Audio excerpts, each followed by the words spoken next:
Okay. Hello, hello. Welcome to the stream. I am extremely nervous. This is the first time I have been streaming on my own in a couple of years, I think. So, yeah, it's going to be weird. I'm going to be trying to manage stream and draw and talk all at the same time. So, yeah. Hi everyone, my name is Caeora. I am the Creative Director and Lorekeeper for Ember. And yeah, hopefully today I'm going to be streaming for a couple of hours and talking about all the delicious lore snippets and, story plot points as well, if people really want to know. Some delicious character backstories or future sort of content. I'll give some sneak peeks there, perhaps, but I won't say everything. And, yeah, I hope everyone's doing well. Welcome to the stream. Yeah, I hope the audio's good, so please tell me if I am too loud, too quiet, if the music is good quality, if that's too loud or too quiet, let me know, and I will quickly adjust at the beginning of the stream or throughout. And yeah, I guess yeah. A little bit quiet. Okay, that's fine. I can just adjust my mic a little bit closer, perhaps.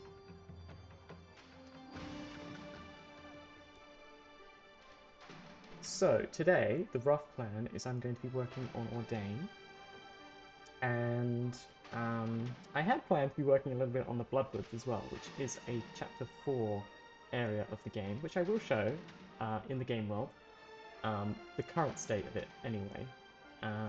But for the most part, I'm going to be focusing on the districts of Ordain, and obviously I will talk a little bit about that. But before I do that, I just wanted to do a little setup.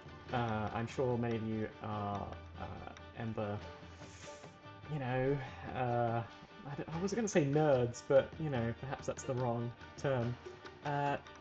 You already know a little bit about Ember, and you may be an alpha playtester already, so you might know a little bit about, the setting and the story and so on and so forth. But Ordain is the big city. So in the alpha playtest, currently you can play through Chapter 1, which currently takes place in an area called the Forest of Stone, and then Chapter 2 takes place in the Arctic Plateau on your way to Ordain, and then Ordain itself is the big city, which, is exciting. And Ordain on the world map is located as a kind of central mega sort of metropolis. It's very connected to a bunch of other places. Super, super cool. And it's a big city. So we're going to be zooming over there. In the game world, currently... oh wait, before I do that, I do want to mention that I think halfway through this stream, so maybe in an hour and a half, 2 hours, probably an hour and a half, I don't know how long I'll stream today, but I'm aiming for 3 hours. I will be doing a giveaway, or Foundry BTT is going to be doing a giveaway. Thank you, Andrew. Thank you, Foundry. For basically, I think we're going to do 1 or 2 alpha access keys. So if you're listening to the stream today, you're listening to me natter on about lore, you're interested, stay in the stream, join the giveaway, and maybe you'll get alpha access so you can check it out right now. If you already have alpha access, I think you can still get the key, and then you can give it to somebody, one of your friends, and then they can DM a game. I think that's how that will work. So yeah, stick around for, the hour and a half, 2 hour mark, and yeah, it's going to be a little giveaway. So yeah, let's start by looking at the game world of Ordain. So this is the world map that I'm showing you right now.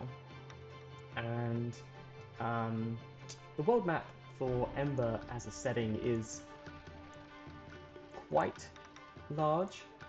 You know, it has a lot of setting content. Now, obviously, the game world is not this big.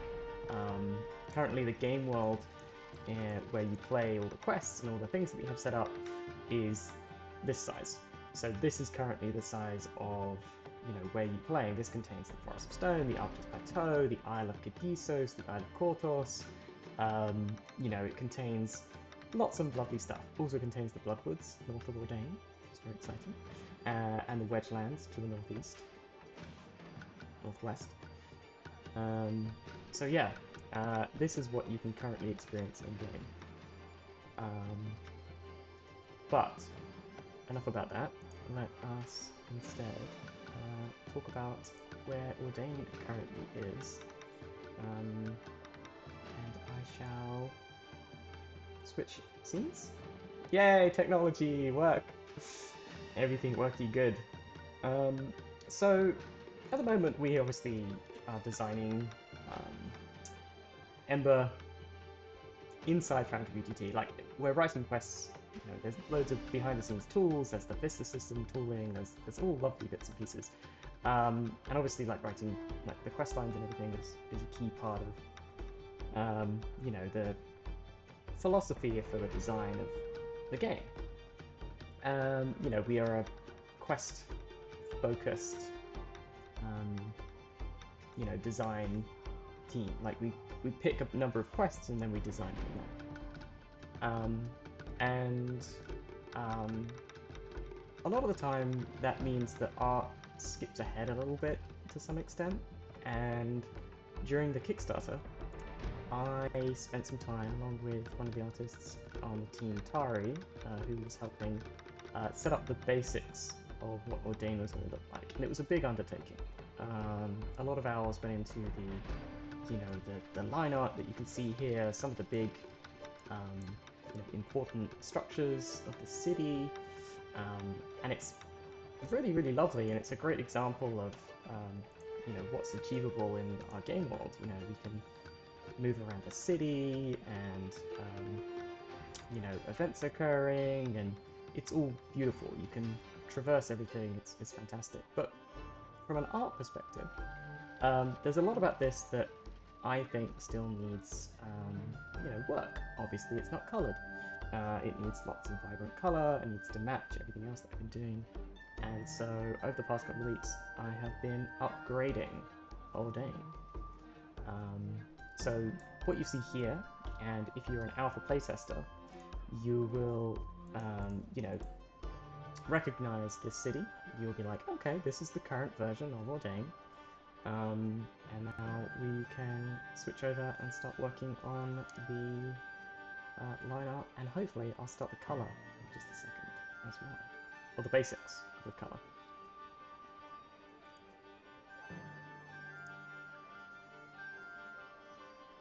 And by the way, if you have any questions about the lore, about anything that I'm showing off, you know, if you just want a little bit more detail about what is Ordain, you know, if you want some sneak peeks of content that maybe doesn't contain a lot of setting compendium writing, if you're an alpha tester and you want to know a little bit more, I suppose I could be persuaded to, well, you probably don't need to persuade me, I love talking about lore. Yeah, I'll just start ranting, so yeah. Let us switch over to the current Photoshop file. So, at first glance, if you're not an artist, this is going to seem like madness. Welcome to my madness.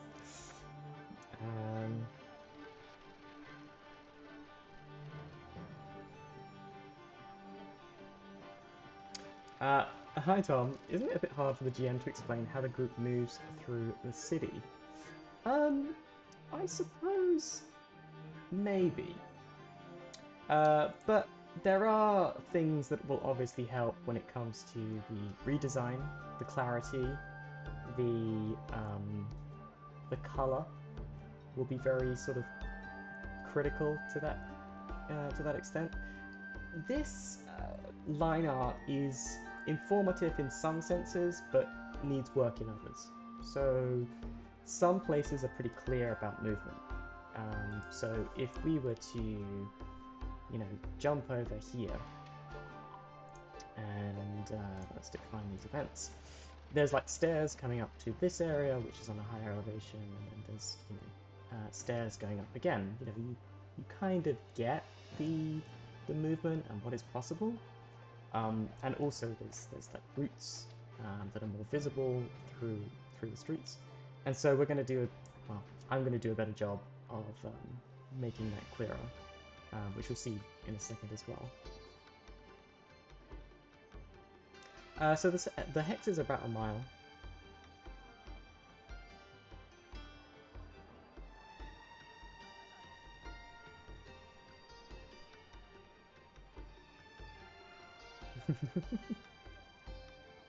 What is moving through the city like?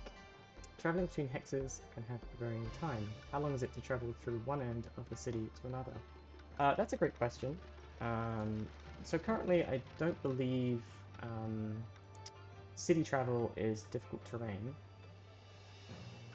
Pretty sure it takes half an hour.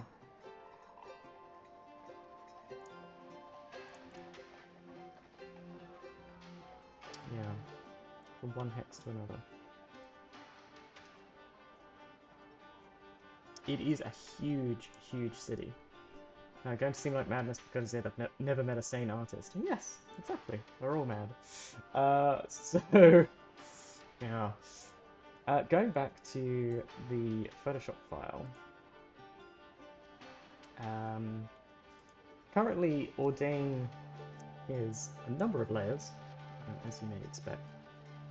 And this is actually cleaned. But the way that I've kind of begun organizing this is that there is a line art layer, which is the main bulk of the city.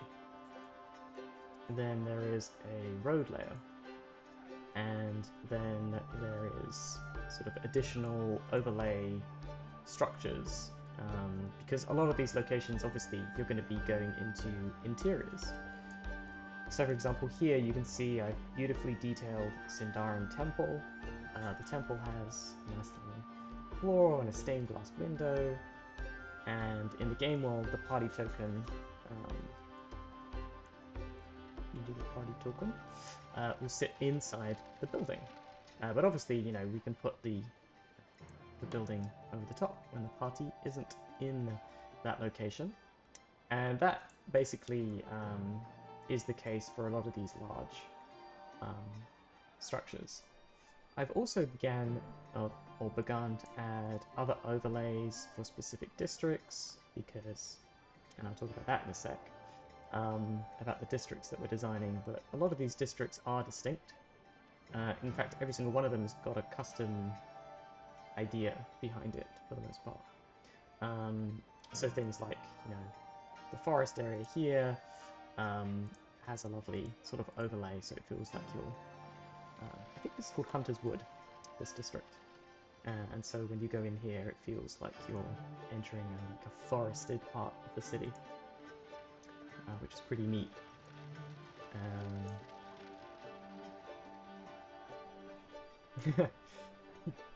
Yes, let me be clear about the city layout as well. It's representative. There's only so much I can do with the space that I have.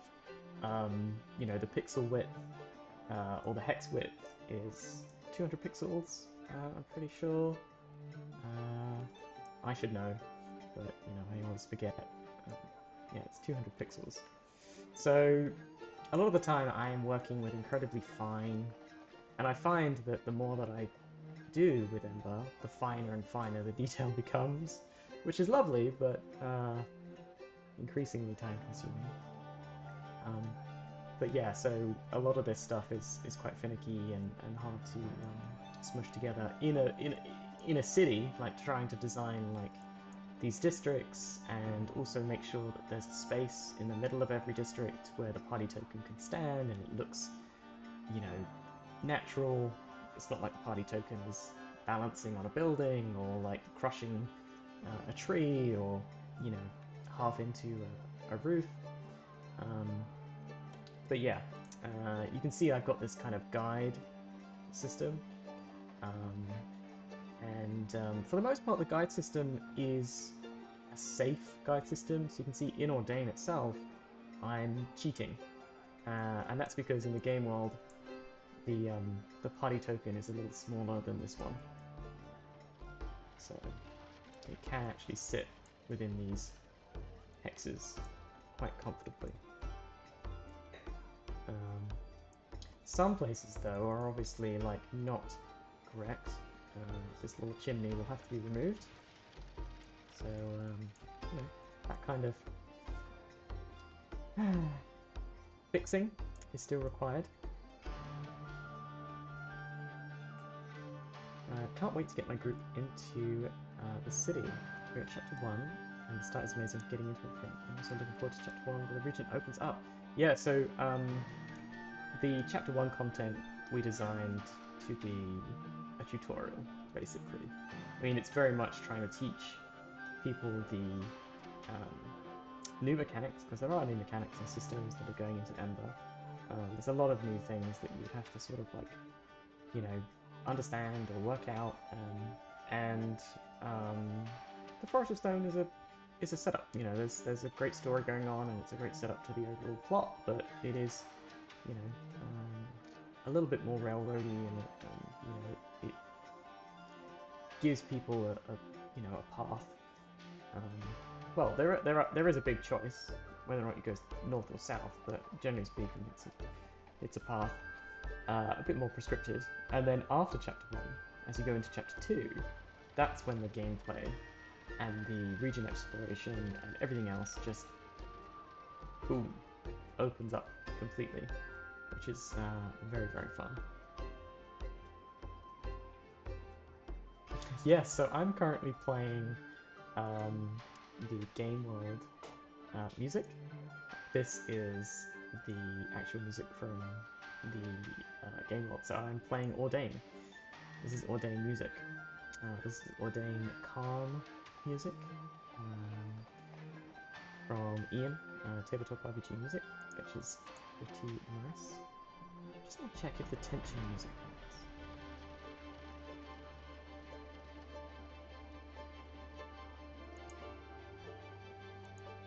Not quite. Okay. Well, in any case, I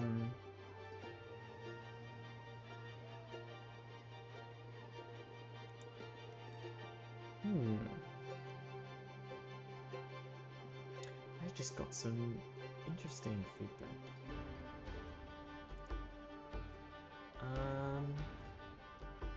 The answer to that question should be no. There is no other source of music. Let me try another track and see if that is still the case. I do have another favorite track, actually. This one is at the end of chapter 1, and this is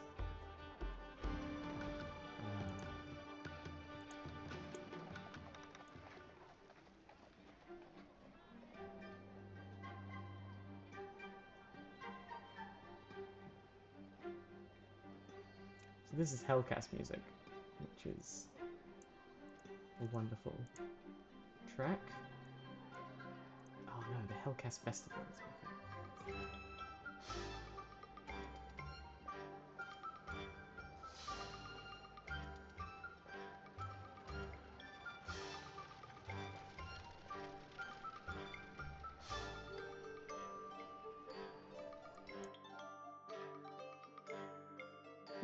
Well, let me know if that has fixed the music. And let me reduce the sound just a little bit so you can... Okay, there we go. Maybe you couldn't hear me because the music was so loud. Maybe that's a little bit better. Alrighty, where was I?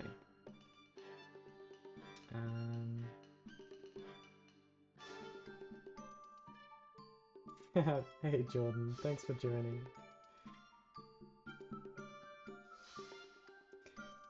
Awesome. I'm glad the music is working. So yes, so let's dive in a little bit more to what the current work is for Ordain. So ultimately, like a lot of the city that was done during the Kickstarter was a pretty good but pretty rough, you know, look at the city. And now I have definitely started to refine that. And one of the things that I think is pretty cool is that every hex in our design of the city is going to be like its own thing. It's going to be, I was going to say like completely different, but no, it's still the same city. You know, it's got its own. Ordain is a unified metropolis, but every district should hopefully feel quite distinct. And from the writing and obviously the art. And the old version didn't quite do that. There was obviously a little bit of copy and pasting going on.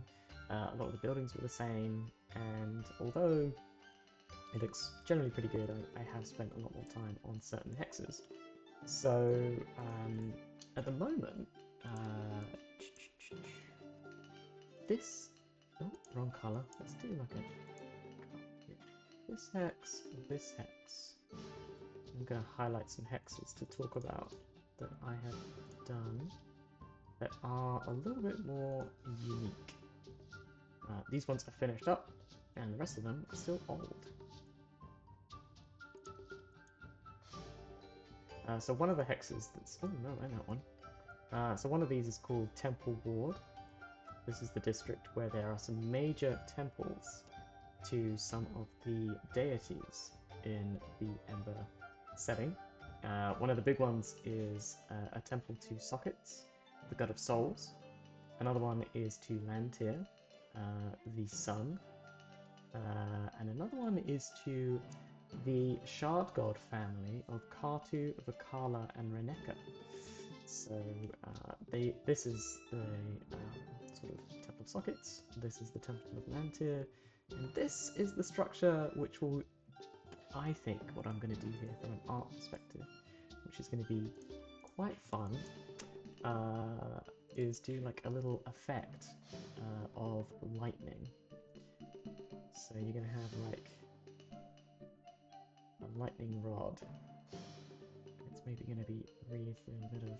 Because the family of Kartu and Vakala are quite weather focused, I should say. Kartu is like a god of storms, Vakala is like a goddess of travel and winds, and Reneka is the goddess of rain. So let's see if this works. Oh yeah, look at that. So that's kind of the plan with this one, which is going to be pretty fun. And obviously, sort of the Temple of Lantir might have a lovely sort of glowy orb on top as well. So you can see how some of the color here is really going to start to push the sort of design and the kind of like the uniqueness of these hexes. Yes, Ordain has 51 distinct hexes and 51 distinct districts, and each one has its own sort of thing going on. Do you have a favorite area or district as of this moment? As of this moment, I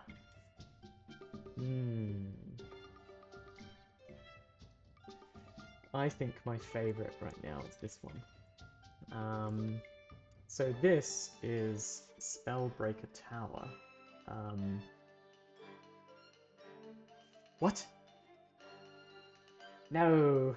I'm showing the wrong thing! No! Damn it! Well, when I was talking about all the lovely detail here, I just added the glowy orb and the lightning. Lightning, glowy orb is good, it's fun. Sorry about that.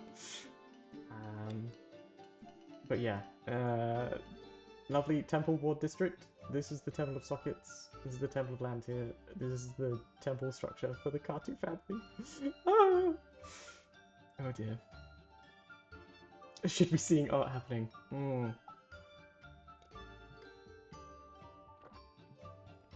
Well, yes. Worth the wait? I hope so. So yeah, my favorite location at the moment, and this is something that I've refined, is Spellbreaker Tower. So I will jump back purposely to the game world, and I will be a lot more deliberate in, you know, making sure that that is, you know, correct from now on. But this is the old artwork for Spellbreaker Tower, which is somewhat similar. Didn't change too much of the underlying area here, but the tower itself is a little too plain, a little too unremarkable. And so with the new version, Spellbreaker Tower has had a lovely visual upgrade. So this is now ready for colour. Very, very fun. I think probably my other favourite area right now is the Hallows, which is an area I finished a couple of days ago. So this area here is much more fun, much more unique. This hex here, and I will show you what that used to look like as well. What does zoom in here? Ah, yeah, there we go. Perfect. That work? Yes. So this is the old Hallows.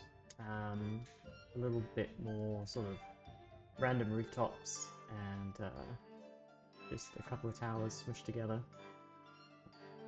So definitely a bit of a visual upgrade. Yeah, with a bit more custom drawing, some more details, that kind of stuff. Although this isn't correct.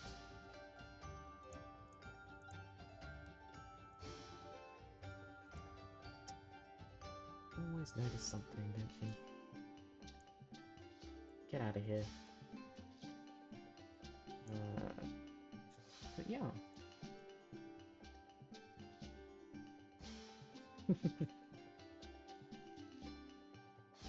Yes, exactly. So like I said earlier, the routes in order to get up to these places and to understand the directions that you can travel, some are more obvious than others, and obviously a lot of these are, or were, rough.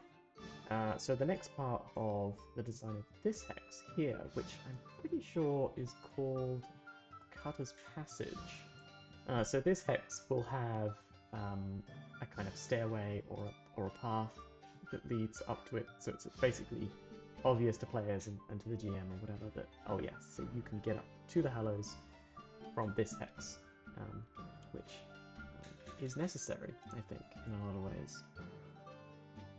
In fact, these red lines, a lot of these red lines are me like reimagining or redesigning a lot of these hexes. This hex is still like in my prototype concepting phase. It's called Orchard Lanes, and previously it was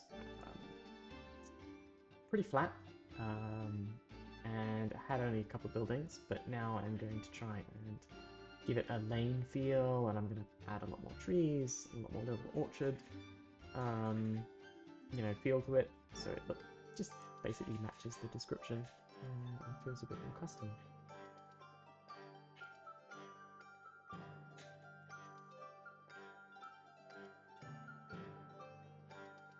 Yes, I could show the vista for Ordain. That is a good shout. So one of the things that's obviously going to change here is the color. Like, color comes after line art in my world. I do have to, do one before the other. And even though this kind of has a rough pink, Ordain is going to be red rooftops, white stone, some black foundations and that kind of thing. And a better sort of like visual, perhaps, maybe the vista that we have in the game world. And let me just show that.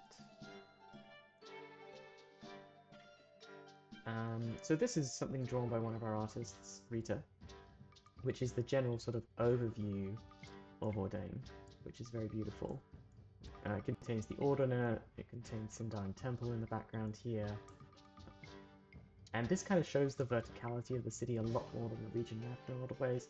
The region map does a decent job of showing spires and flat ground and the rivers and things like that, but you really get a sense of the verticality in the vista.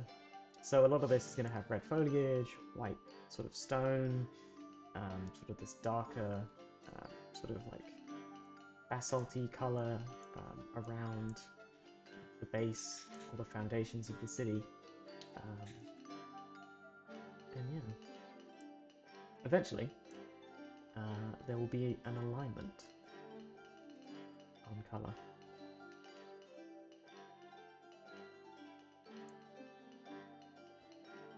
So I think now what I'm going to do, remember you can ask any questions whatsoever and I will endeavour to answer them while I'm working. But I think what I'm going to do is I'm going to finish a district that I started yesterday. Now this, if we start turning off a few of these layers, this is a district of the city that is pretty important to one of our quest lines. It's called Milestone. And Milestone is a rich person in this city. Here we go. And one of the things about the old line work for the city, for this district, was that it was, again, a little plain, didn't look very fancy, and so my plan, or my goal with the updated version, is that I want it to feel like basically a nobles district on a spire. And I could just clean up a few of the lines here to start with. And so obviously, like, if I think about this in a certain way, one of the things that's quite useful or quite sort of part of the process in my brain is that I try and focus on, like, if a district has a unique building, something that the eye can focus on that shows off the characteristics of that area. So you'll see that in some of my other work here for this hex, which is, I believe this is called, the music pauses when I switch themes, Palisade Cross. And so this has an old rickety, like early settler building still sort of like balancing on a small spire in this district. So this is kind of like the focal point of this hex. And so for this hex, which is going to be Milestone, it's going to be the fancy district. I wanted the focus to be obviously like a mansion, and we've actually, you know, a little while ago we skipped ahead in the, as I said, we skipped ahead in the art process, and we actually do have a vista for this location, and in one of the upcoming quests for Ordain, there's going to be, is it the Milestone Gala? I think that was the name for it. Let's see what the name is in the vista. It is the Milestone Gala. I will show that because it's a beautiful vista. We did show it off in the Kickstarter, pretty sure. So in one of the quest lines, you get you go to a very fancy party in Ordain, and this is the interior of this mansion, basically, that you're seeing here. Very lovely, lots of characters, lots of lighting, lots of color. Ordain is a very vibrant city, and obviously the nobles have some music going on. We're probably going to have some custom music here, which is going to be fun. But yeah, enough about that. Too many spoilers. Too many. So that's what this building is here, basically. And I'm in the process of designing the rooftop.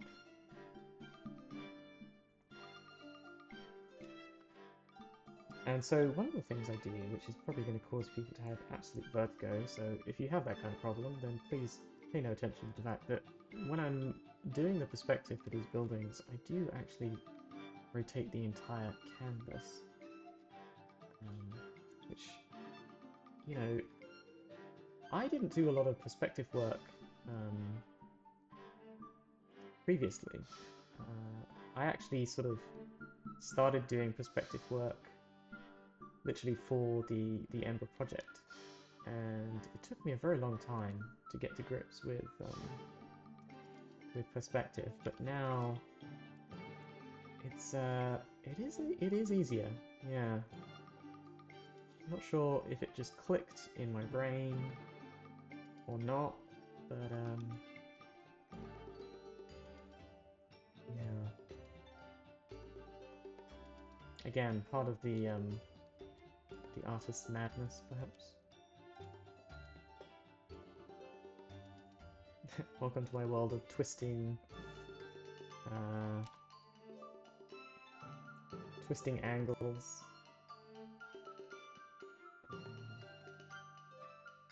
And strange perspective problems.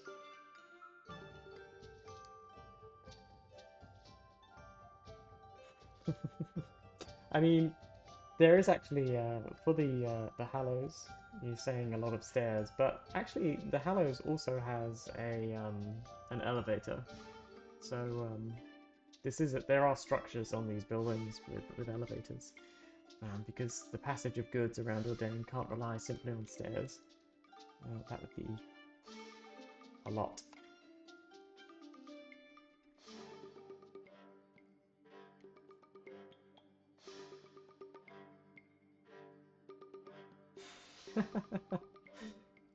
Ordain is a very interesting city from a world building perspective because it's been around for about 800 years, which is pretty old, but not terribly ancient from an Ember perspective.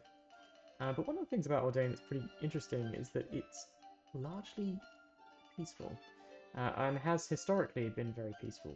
It's never really been threatened by an outside force. You know, there's not been an invasion. You know, nobody has physically threatened it with, you know, that kind of thing. And so it doesn't actually have a proper wall. Damn it. Yes, occasionally I do still get things wrong with the wrong layer. While there are some gates, and you know, generally like entry into the city is generally through, you know, certain points because of the terrain, it is actually, I mean, you don't have to go through those areas. You could sneak in, and so if you're the kind of party that's possibly in trouble with the law, you could get away with, you know, grappling over a cliff or getting through one of the districts. In fact, probably one of the best districts to get into Ordain if you didn't want to go through the main areas would be this one.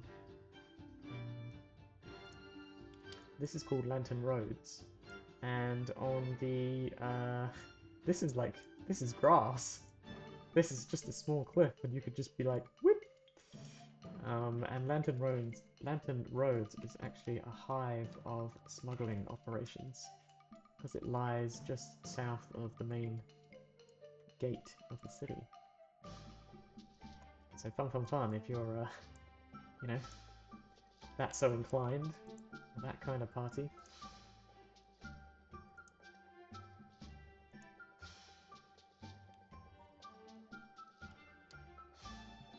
Yes, a lot of the city is made of white marble, white stone. There are a number of quarries around the Arctis Plateau that have built the city.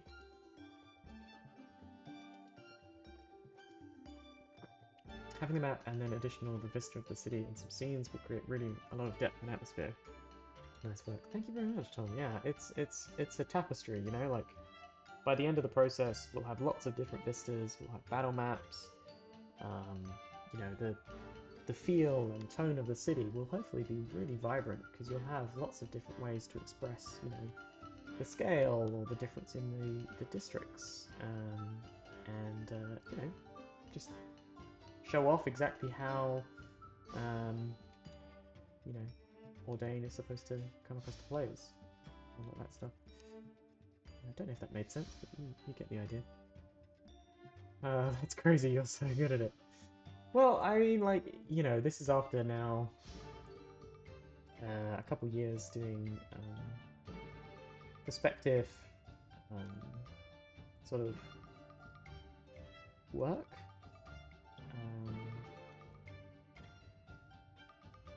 It certainly wasn't this easy to begin with. I struggled a lot to get some of the angles right, and I still do, but it has become easier. And sometimes if there's a small line, I can kind of cheat, but then again, sometimes I also like, oh, I do kind of need the guides, because like here, that's not straight, so if it's here,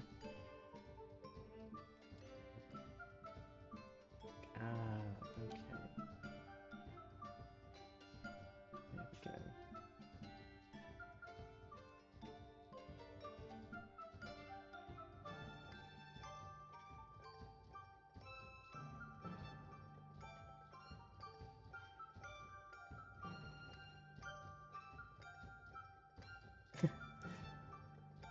there we go. Lore!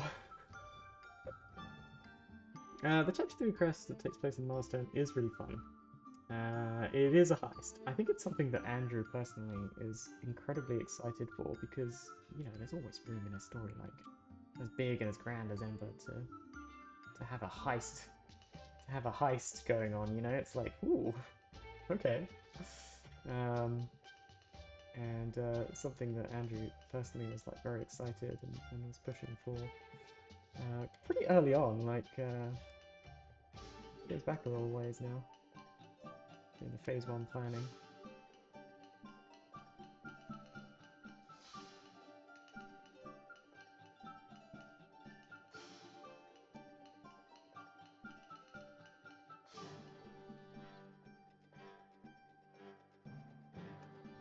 Okay, that looks pretty good to me. Let's see if that's the right position, right? Let's duplicate that.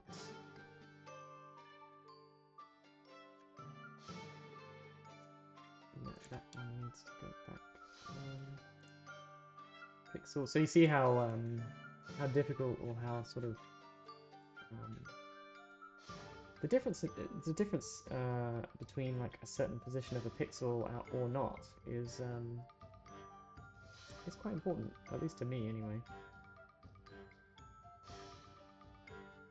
It makes the whole building either look correct or slightly off balance.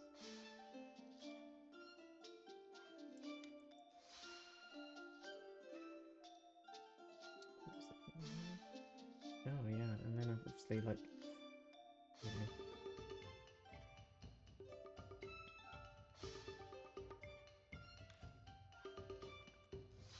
so this angle is like this. Yeah, like this. There we go.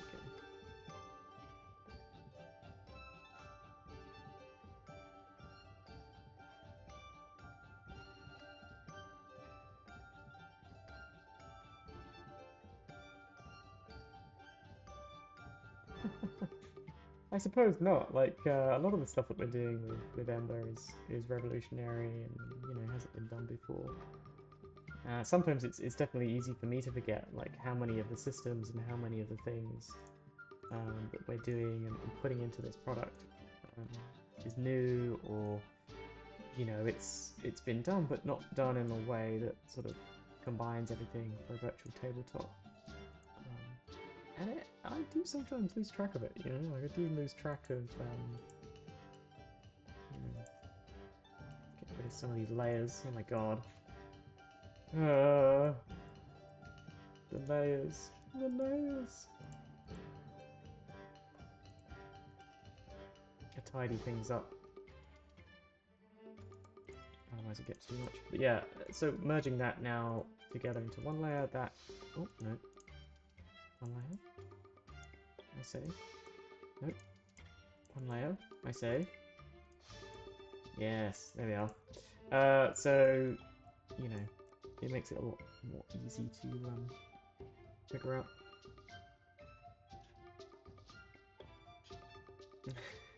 If you get to Milestone and just say it real fast, you level up.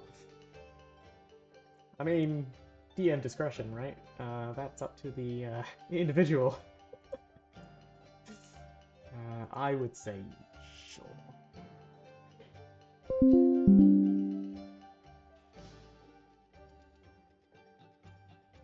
The top beam of the roof needs to be either recessed, like the rest of the roof, or the dormer roof needs to be changed at the top. Oh, I see what you mean. Yeah. Oh, God damn it.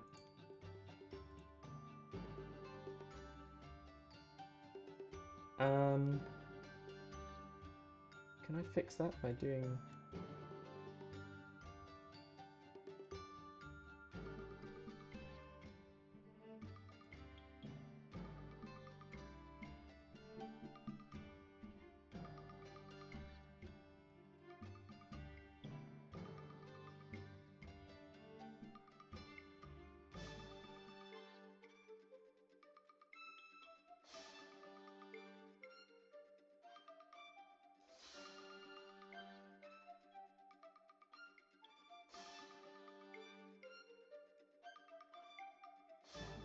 Kind of. Hand drawing the layers is a bit of a struggle sometimes.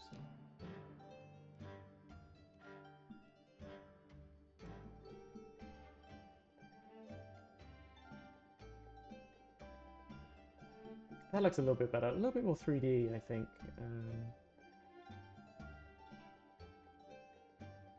And obviously, there are still, you know, that's a little bit confusing. Let's remove that. This is very clean right now, and obviously it could do with a bit of brickwork.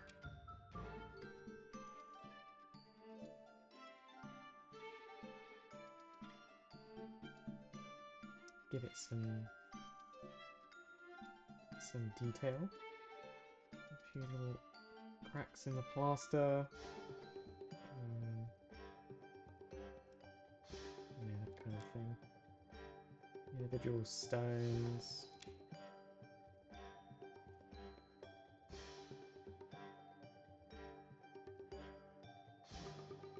It's a mansion, but there's wear and tear in Ordain, like any other city. You can see on these buildings that I probably haven't done enough weathering. But somewhere like, you know, Sindarin Temple has a lot more sort of like, you know, little cracks and weathering on the plaster and things like that. And that is important. That is an important step of bringing everything to life, making things look more natural. You said there was some kind of temple for sockets. What's the significance of the temple? I mean, generally speaking, in Ordain, the Ordani worship sockets as the god of souls. You know, the god of the dead to some extent. I mean, the soul cycle and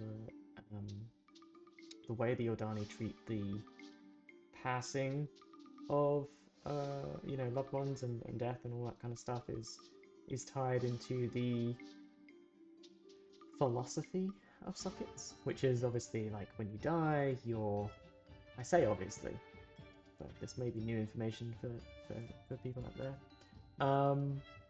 When you die in Ember, your soul actually travels to a completely different place.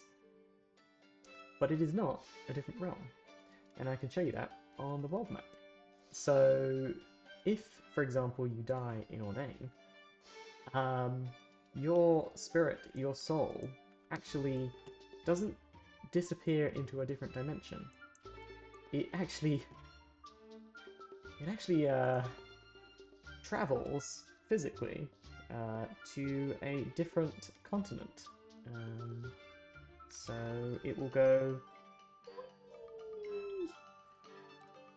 all across here, all the way over here to Mortalis, or the Spirit Lands. And there's a big old city here where your soul is deemed worthy to go into the Spirit Lands, and then you spend the rest of your afterlife in the Spirit Lands. But it isn't a different plane of existence. So, technically speaking, you know, if you're a brave sailor and you want to cross this massive ocean, you could, you know, go visit the people, you know, which is... It has been done, but most people that try it obviously get eaten by leviathans and horrible monsters. So good luck. New continent arc. Yeah. So I mean, if your players are obsessed with death and they want to figure out where they go, or you want a new campaign after you do a TPK, then hey, maybe one day there'll be a nice little campaign thing for Mortalis.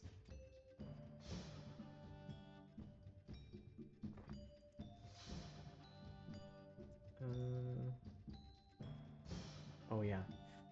So one of the other things I like to do when I'm designing a district is I will kind of steal a bunch of pre-existing sort of you know, building construction things that I've already done, and I'll kind of smush them together in new interesting ways. So this, or I'll make changes to them. This building here is actually the bottom bit of the Temple of Lantir. Oh, sorry, I was talking about the significance of the Socket's Temple, which, by the way, is... Simple answer. The short answer is it is quite significant. It's one of the biggest temples in Ordain, if not the biggest. Not to say that the Ordani have a particularly reverence for death or souls or anything like that. They've just spent a lot of money on that temple, and you know, the Ordani can be quite extravagant with their building funds, and yeah, that's the way they did it. So yeah, quite is the short answer. Soul-eating leviathans, I hope. Well, you say that. If you're an Ember alpha backer, then maybe it would be a good idea to look up the Godkiller Oranoth, which is a... Actually, I don't know if I made them soul-eating. Are they soul-eating, or merely mind-eating? It's an interesting thing.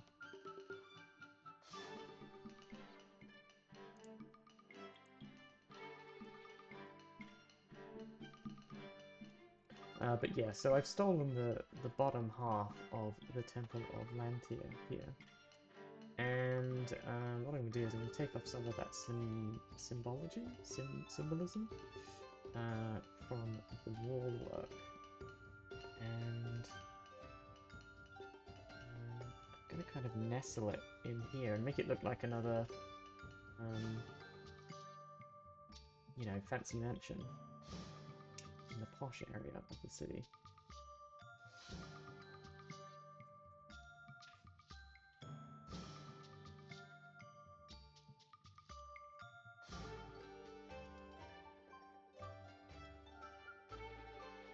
Now, should it have a... Let's say, should it have a flat roof or a...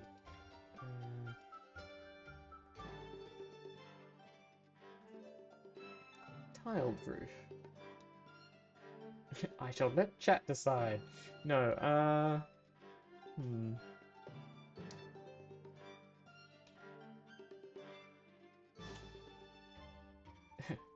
Design the city of Ordain by committee.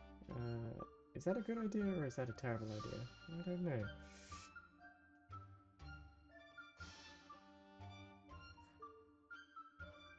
Is that... okay, no.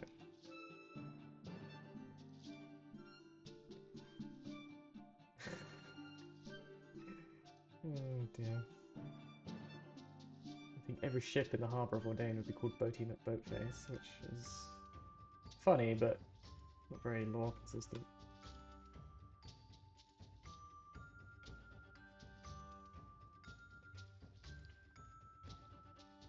I'm disturbed. There's a difference between mind and soul eating. Yeah, well, you can have your mind eaten, you know, from a physical standpoint. You know, you can have it eaten while you're still living, but your soul could remain intact, and you could drift off to the spirit lands. Oh, that's separate.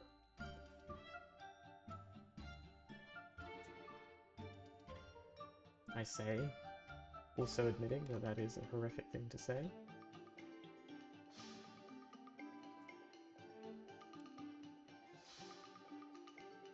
Let's give this a nice flat roof for a bit of visual,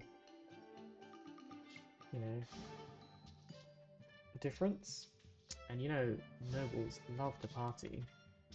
Well, let's put some shrubbery on the top of this building so that they can have fancy garden parties.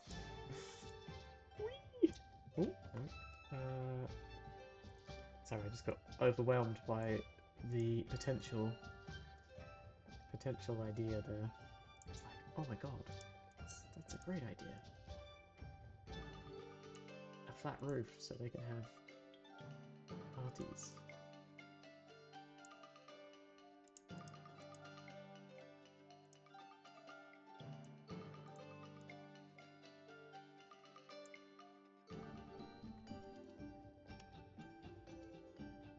Is that too big? Is that too much? Are they too tall? They might be a little tall.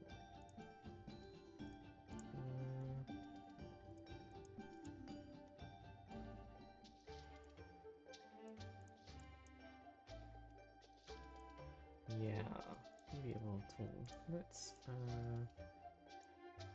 bring those down.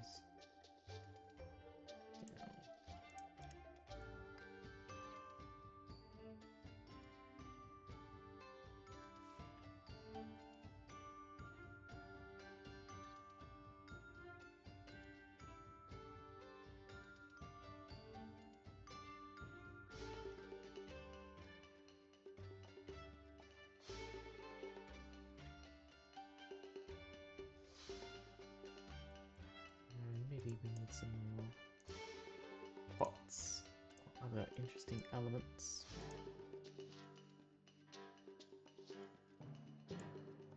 Oh, no, wait, we'll do benches.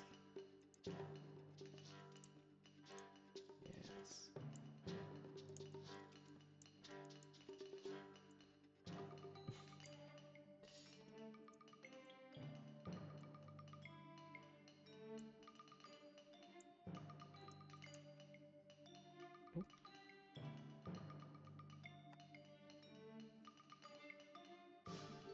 The further into the detail we get, the more sort of insane I become, where I'm just sort of concentrating so hard on tiny little details.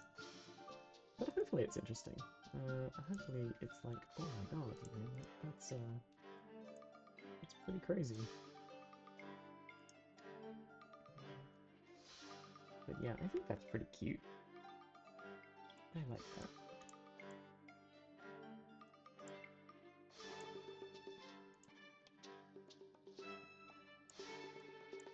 Let's continue tidying this up a little bit.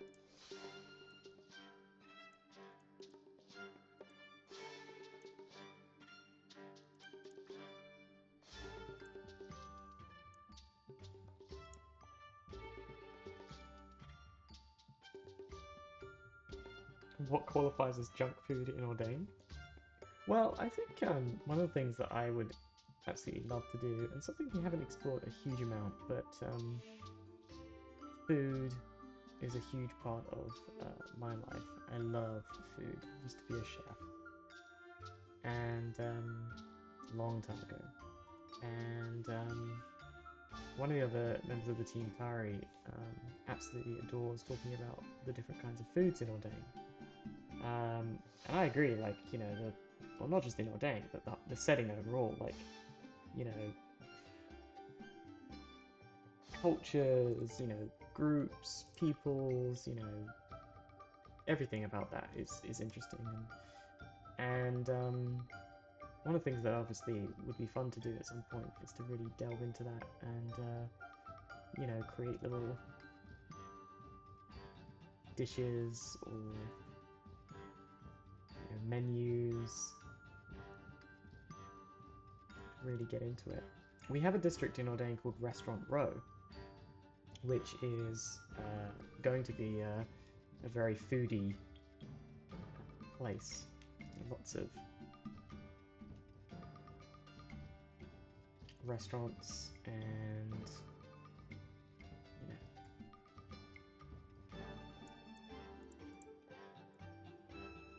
bars, things like that. Ordani nightlife is pretty cool.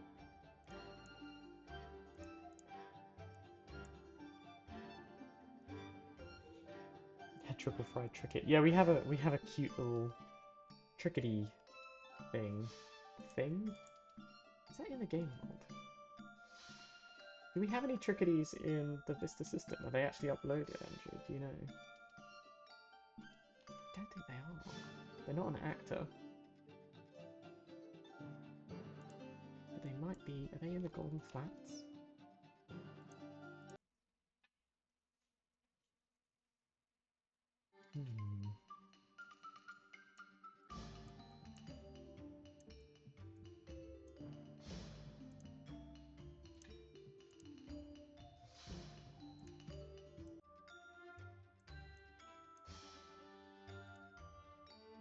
I should change screens while I'm doing this so you guys can see what I'm doing.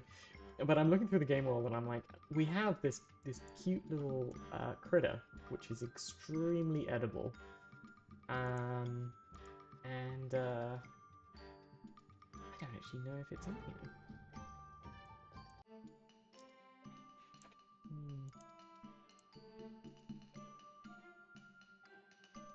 Maybe not.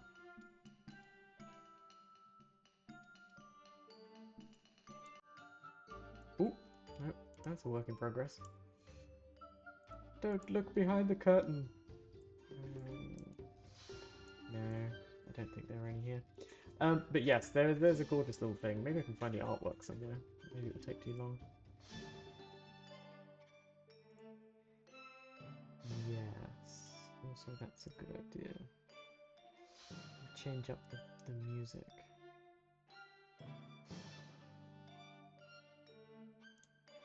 This one might be fun. This is a work in progress.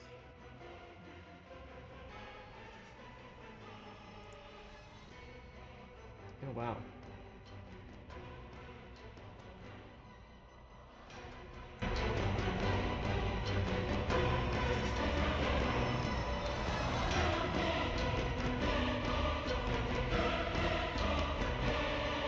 Oh no. I'm not even going to tell you what this composition of music is. No, I'm not going to tell you. Nice work, Ian.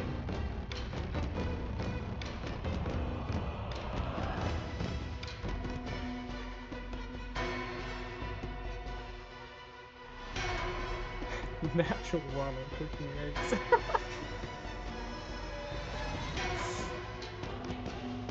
Oh man, that is good. That is good. Okay, that is intense though. Let's bring it back a little bit.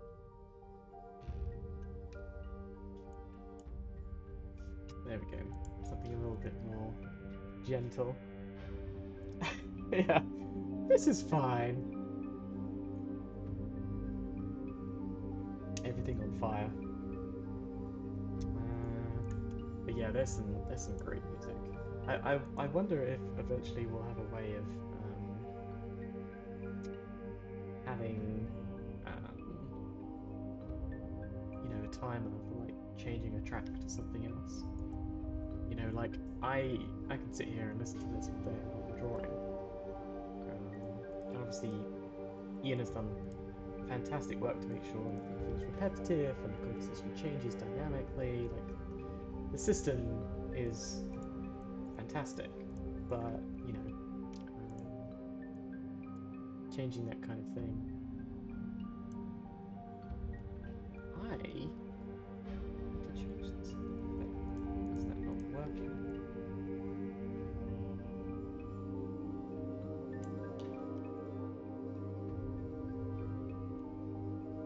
Okay, that's better. But yeah, switching to another track entirely. I imagine that one of the things that that would be used for is by DMs who are reading content, prepping for games, listening to some of the tracks. It'd be fun. Cycling through some of the tracks.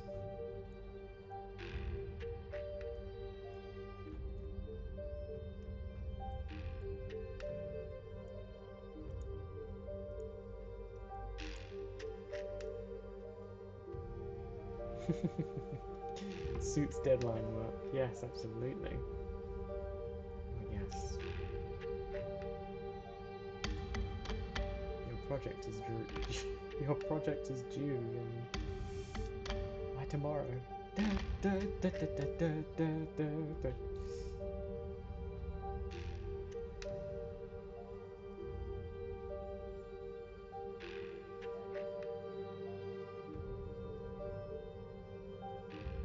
Okay, I think I will start merging some of these because it's getting a little bit hard to keep track of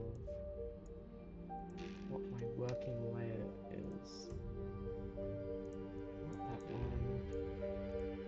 1, 2, 3. 1, 2, 3. Perfect. Oh, god damn it.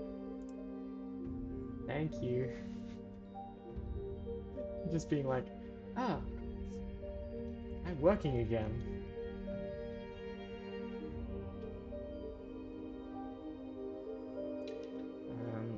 So most of the time when I'm working on the Ember project, I'm obviously doing mega region work, which is obviously the region map that you see right now.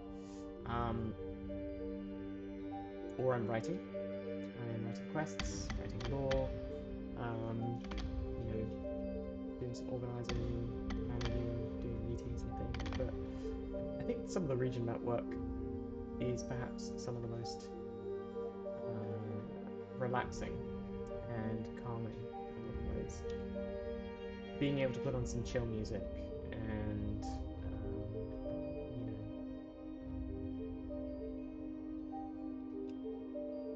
just bring the world to life is pretty special. It's funny as well because a lot of the time I can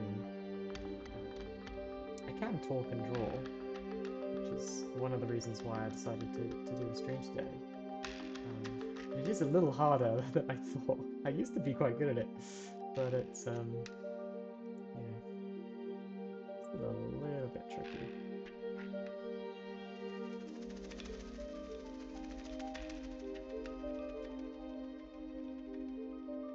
I imagine that most of the people in this chat are at least interested in Ember, if not, you know, actively part of the alpha playtest. So I'm wondering if if there's any sort of like, you know, cool experiences maybe that people have had, like during gameplay, or, you know, like fun little things that they found in maybe the setting compendium or in the quests that have been particularly sort of special, or like, wow, that's so cool kind of thing. So if you have like a little thing that you'd like to share, I'd love to hear it. In a way, it kind of fuels the creative process. And this is something I've talked with Andrew a lot about. You know, you get so caught up in the making that you forget sometimes that, you know, you're making a product for people.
Does Ember have crabmen?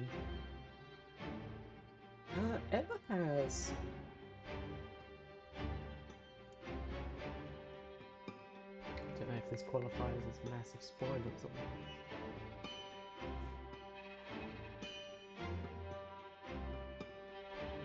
Ember does have crab people, but they're not crab men.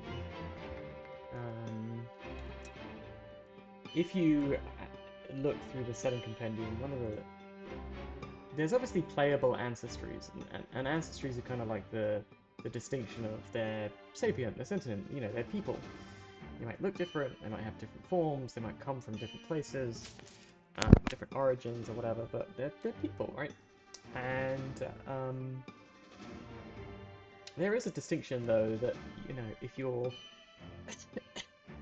created by the Abyss or, you know, created from outsider forces, you're corrupted, maybe you're not like that, and you certainly wouldn't be playable. You're more of an enemy. Not quite sapient either. And if you look through the setting compendium as it exists right now, there is actually a thing in the bestiary called Netkela, and they would be your closest crustacean-like people, but they are pretty evil.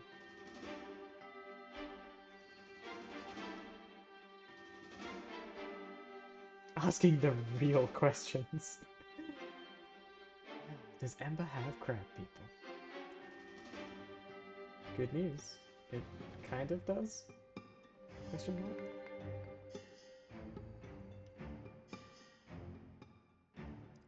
I mean, you know, for the Ember game world that is currently sort of like, that exists, oh, do I want to put a building there? That's going to kind of ruin the mansion look.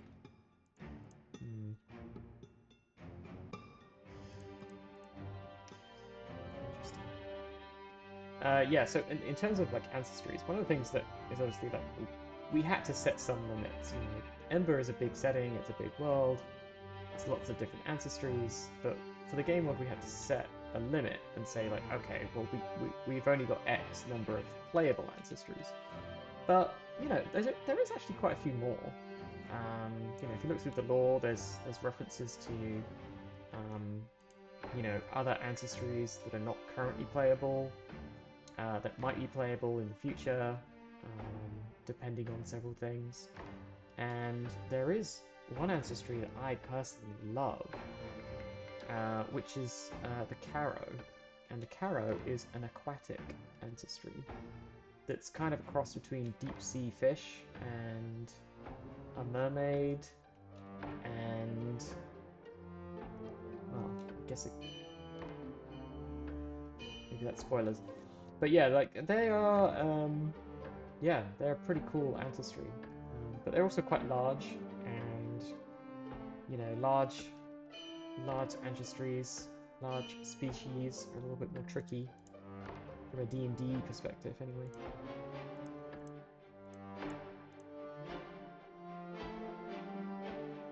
The mansion owners want a shack next door. Yeah, well, you know, one of the things about nobles is that they need servants, you know.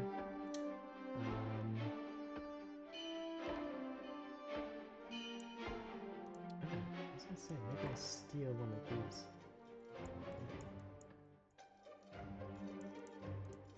It's like, okay, maybe I go house hunting. Is there like a better house somewhere?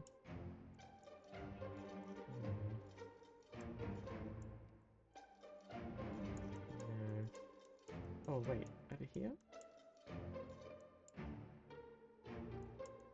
No. Okay. Do they want a shack? Well, I can turn it. I can make it less shacky. That's for sure. Less shacky. Less shack-like.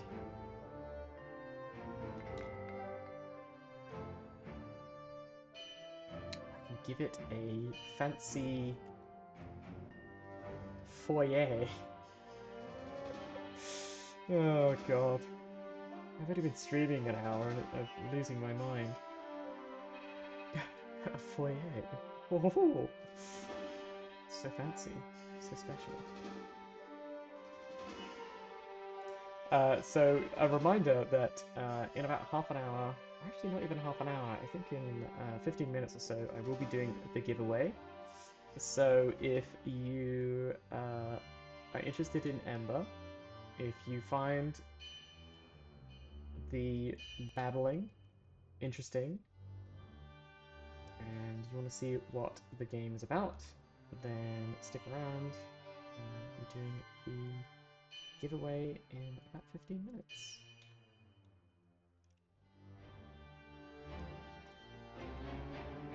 Actually.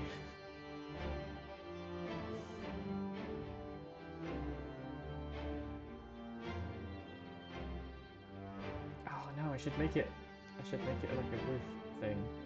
I should give it an odd angle. Yes. I know what I'm doing. Apparently not. So the giveaway will be, I think we'll be doing 2 keys. We'll be giving away alpha access keys so you can get access to the Ember game right now. It is obviously an alpha key, so Ember is currently in alpha.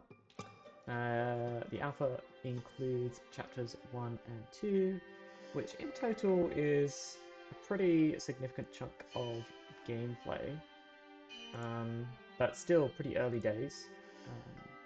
Obviously there's a lot more to do. We envision there being 6 chapters, 7 chapters of the game. The final chapter is going to be, you know, pretty climactic and pretty special.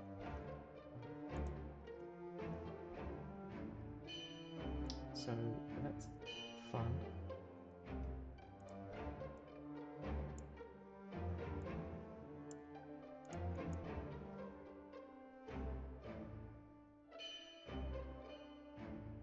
Yeah, is it a gatehouse or a foyer? I don't know.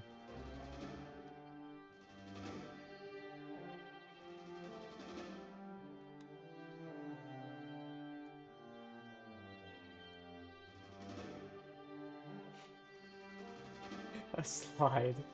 What, so they can come down? They can get down to the bottom area. Okay, sure, look. Okay. The servants can reach the lower area of the plateau very easily now. But getting back up is slightly harder.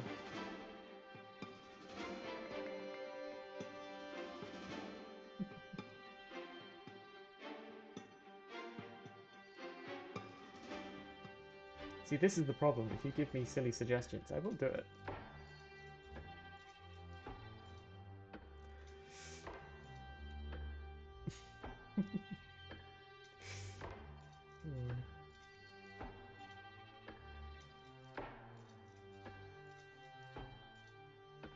I am sorry, I'm not as familiar with Ember. I popped on here to see what it was about. I was wondering if it was system agnostic, or is it set up for a particular system?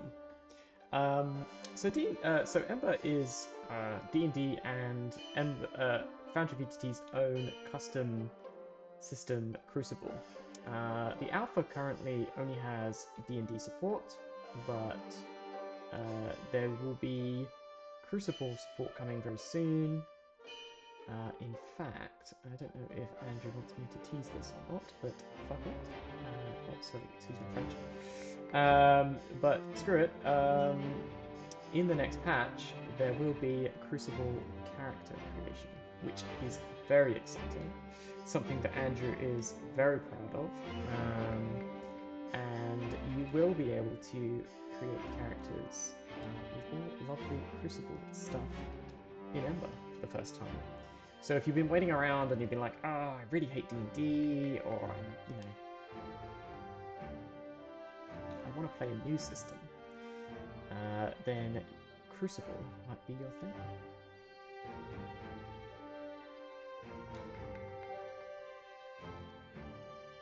Probably not the best person to talk about Crucible, by the way, but if you want to ask me about the basics, I can. The fact that it's kind of like a classless system, and again, probably not the best person to ask. Andrew probably kill me. It's not right. I'm sorry. I tried.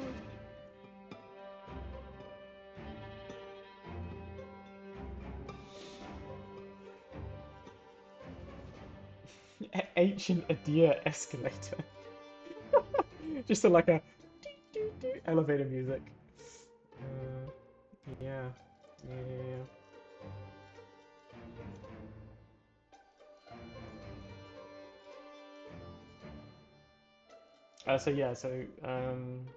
Maestra Digital Crucible as a system will probably get updated alongside that update with some new work that Andrew has been doing. Although I'm not obviously certain what that update will contain.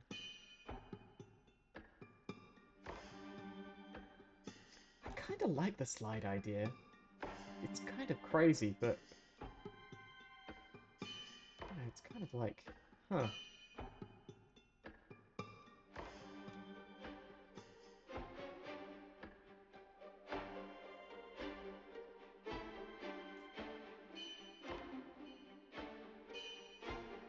I mean, it's interesting.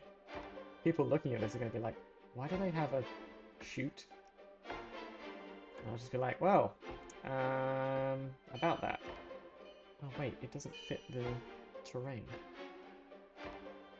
Oh, it does. Oh god. Okay, well the problem with this chute, as it currently stands, is that they're going to be dumped on the edge of a roof.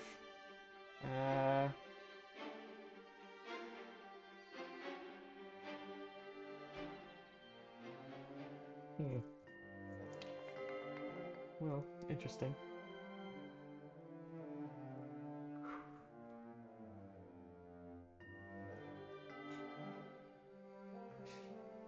Crucible is the RPG. Yeah, so it's Crucible also has like a beautiful sort of like talent tree skill.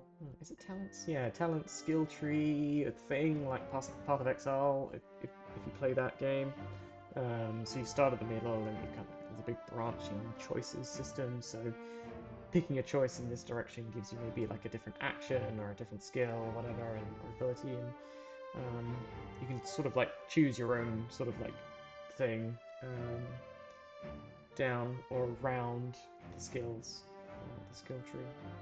So I think personally it's pretty fun. And in fact, if I was to run a game in Ember, I'd run it in Crucible, not D&D. So yeah, in the future, I might be like, I'm running a game in Ember using Crucible. You know what I could do with this house? You know what I'm going to do with this house?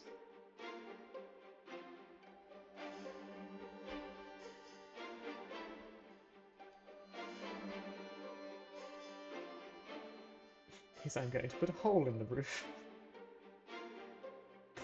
So the servants slide down into a hole in the roof. And that's where they store the things that they need.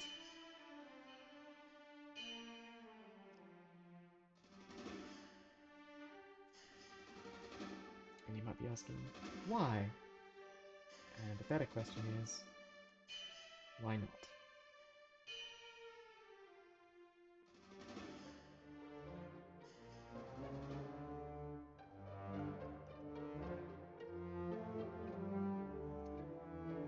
Alright, well, thank you for that suggestion. I personally find it very fun.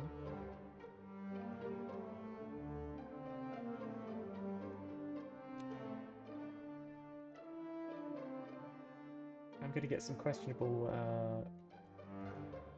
well, the writers are going to be asking some questions later, but I'll be like, well, I had to do it. Chat demanded.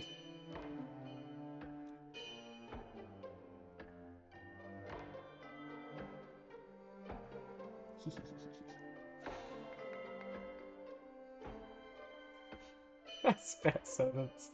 Yes, this is where the other servants live, so that the ones that fall down the chute get replaced. Okay, I also need another building here to go in sort of this spot. Now, I could do something custom, perhaps.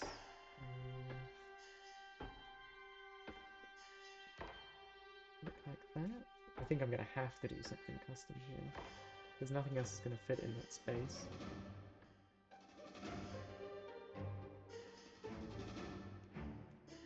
Which is fine.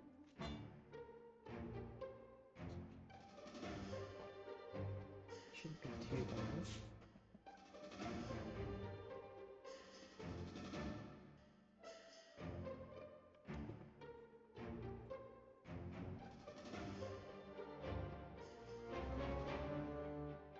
I wonder if I'm giving people vertical lines. And it is a little bit disorientating to just suddenly change an angle.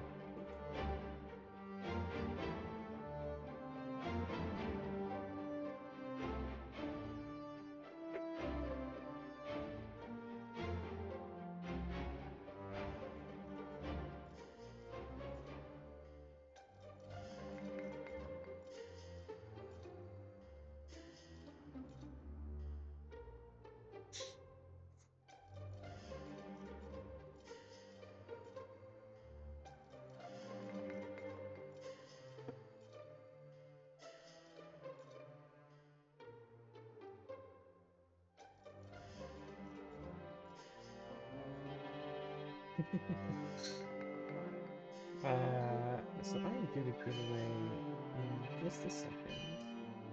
Let me just finish doing this. What is the angle here? Sorry, I'm losing my brain.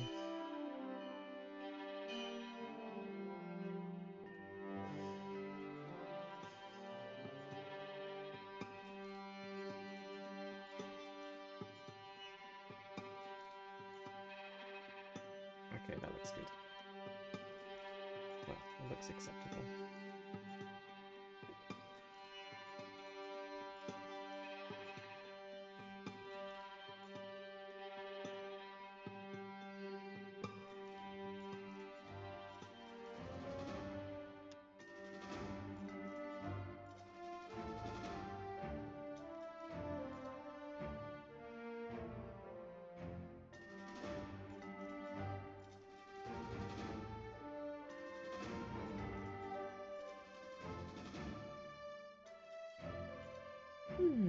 Okay.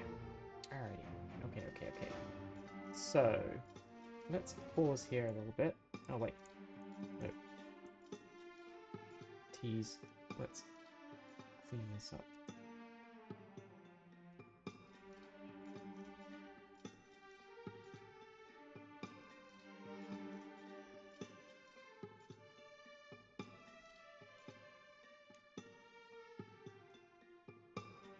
Alrighty, okay, so we're getting there. That is nearly finished.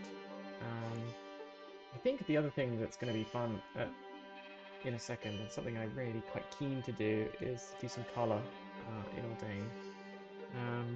So that's going to be kind of fun. I'm going to do that after the giveaway though.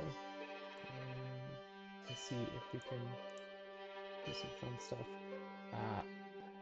I don't even know how I'm going to start doing that though. You're going to have to like bear with me.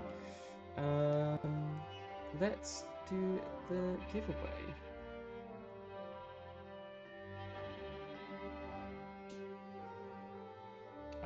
I think they would have a well of some kind or access to water through pipes. Ordain actually has a pretty extensive waterway system. So piping, quote unquote toilets on some of these spires is a pretty common thing, especially in the nobles part of the city. So I think Andrew's here, and we're going to do the giveaway now. And one of the things that we're going to do, if I switch over to the region map, I don't know, we didn't really practice this per se.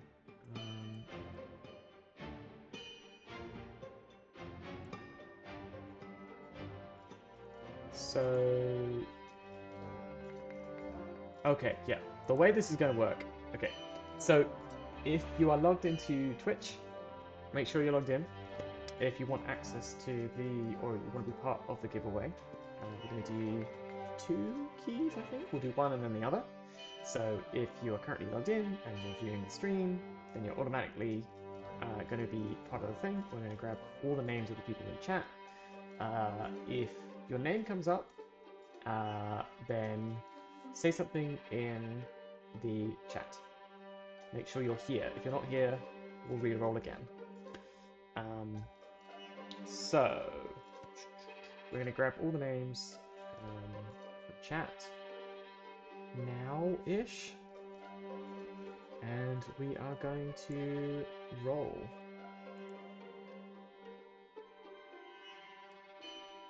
So to remember, this is going to be a key for Ember Alpha. You must have a Foundry VTT license, so if you don't have one of those, you can grab it. There is a sale on right now for a Foundry VTT license, which is pretty cool. So if you get access to a key, then it's even cheaper to get Foundry and to set this up. So, yeah, what a happy coincidence. I don't know. I am... Oh, and if you already have a key, obviously you can tell me in the chat if you want me to roll again. I'm happy to roll again and give somebody else the key. Or, obviously, you can have the key, and you're totally valid, and you can give that to a friend, yourself. But let me know what you would like to do in the chat. So I'm currently streaming the game world. I think Andrew is going to roll in the game world. I'm not streaming the game world, am I? Pretty terrible at this. Switching scenes is apparently my Achilles heel.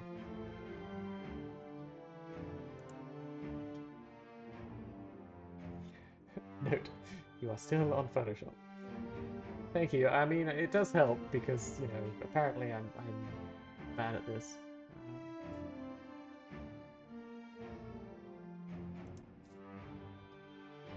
The table is curated. Oh, I can roll when I'm ready. Okay, so, okay. Is this visible? This is visible. Okay, right. So, 3, 2, 1. Draw results.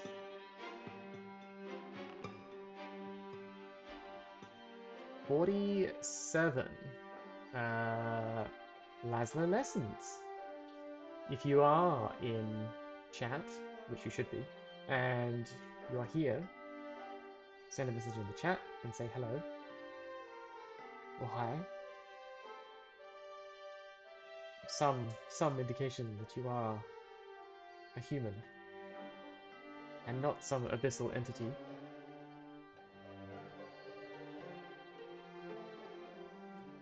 And I shall give you a generous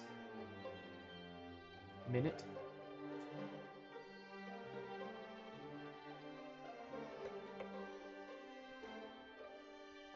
And I will be doing another roll after this as well, so we'll be doing 2. Another thing to bear in mind here is that these keys, the alpha access, are not available, so you can't get access to alpha any other way. You will be able to buy into alpha 2, but during the Kickstarter, alpha access was priced pretty highly. Yeah, it's quite a lot to get access to alpha.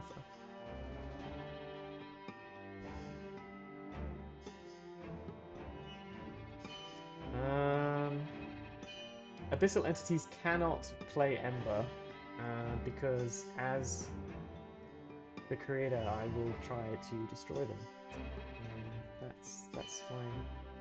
That's my goal, is to try and eliminate the abyss. Okay, so Laszlo Lessons is not here, so I'm going to roll again. Okay, we have another one. 61 R3D _ B. Quite a difficult username to say, but if you're in chat, well, fantastic. You are in chat. A Red B. Oh, Red B, of course. The 3 is an E. Oh, God. You'd think I'd know that. Anyway, Red B, congratulations. You've got a key to Alpha. Send a private message to Foundry VDT in Twitch, and they will get you access to that key. Alpha access was $320, so this Alpha giveaway is pretty lucrative. You know, you're like, oh, okay.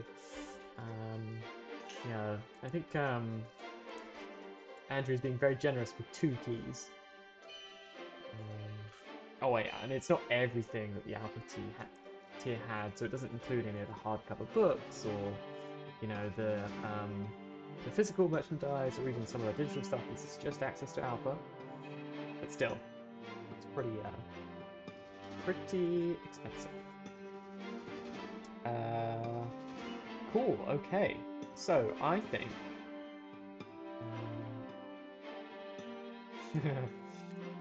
Are you number 1 on the list? You are. The likelihood of me rolling a 1 on a, yeah, I don't know. Adrian, I'm sorry, but the likelihood of that happening is low. But not impossible. So, I think, if we're all ready, I am going to roll once more for the last and second time. Drum roll, 3, 2, 1. Let's go.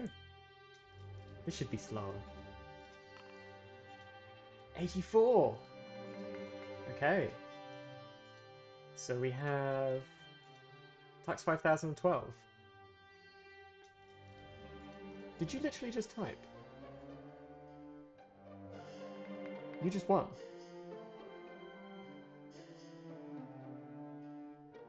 Oh, fantastic. You are here as well. you did. That's a weird coincidence. I swear you just, you know, Chus. Chus 5012, congratulations. You now have an Alpha Ember key. So you can download that and start checking out the game world today, or at least after you get the key. Congratulations. Well done. It sounds rigged. Well, you know, if we had 88 keys to give out, is it 88 on here? Yeah, 88 keys to give out, then Foundry would go bankrupt, which No, it's not that bad. In any case, that's it for today. I I'm gonna ask Andrew something. Bear with me.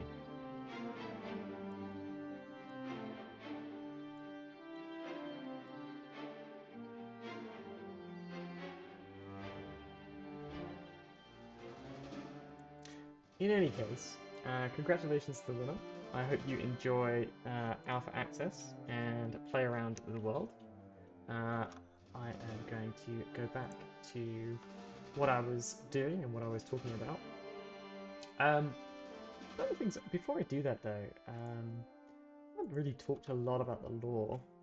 And obviously, like, it is principally one of the things that I most love about working on Ember. And so I do want to, answer questions and, just chat about all the cool stuff that, I've written and I'm excited about. And then we're going to go back to doing some drawing and hopefully some colouring for Ordain.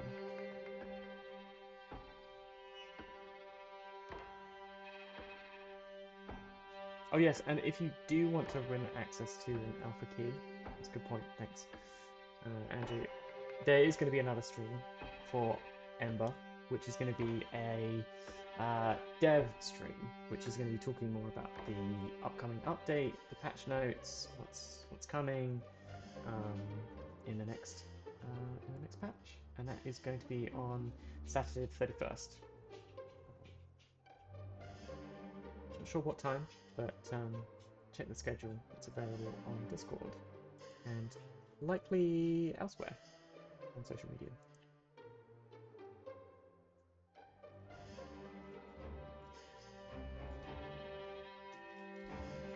Yeah, so one of the things that I would like to do on the stream, and I haven't really had a chance to talk about this to the public much, is like the actual like setting and the lore and the way that the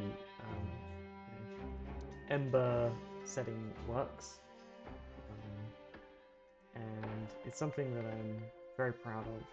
Like I spent the last, I don't know how long now, maybe 3 years, 3.5 years, possibly older, working on this setting. I think this is something that surprised Andrew, but the initial ideas for Ember are actually as old as 2018. So some of the very, very rough initial concepts and plans and ideas, and some of them still survived into the modding setting that exists in the game world today. Some of that stuff was written in 2018. Yeah, it's had a lot of work. So I'm going to switch to one of the.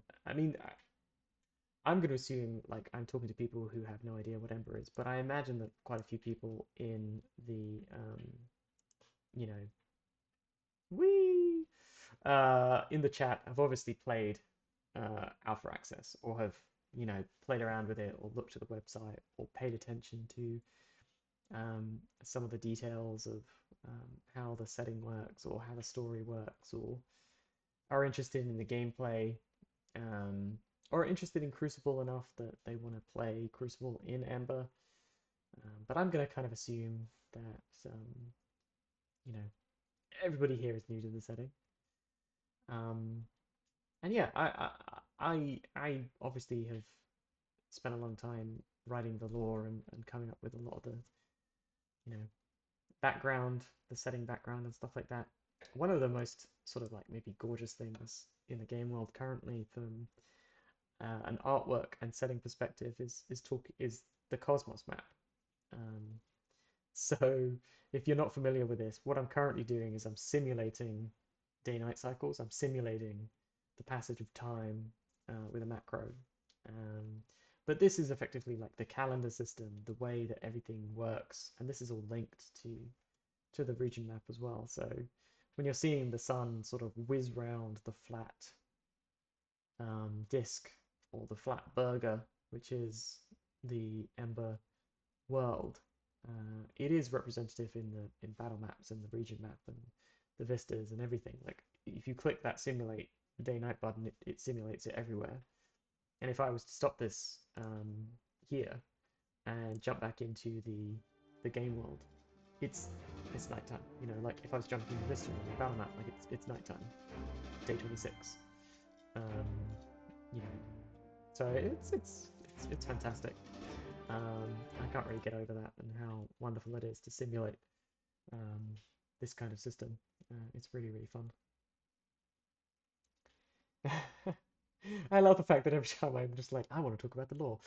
Law! Capital letters. It is really exciting to me.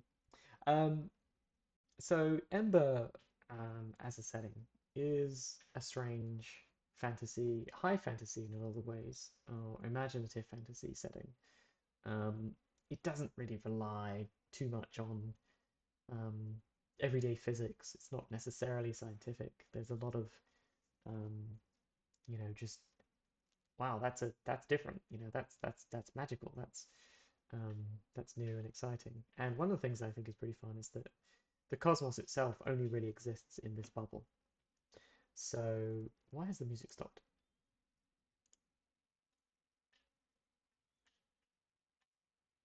Is that a me thing? I broke it. I broke it. Uh-oh. Oh no. Oh no. Uh,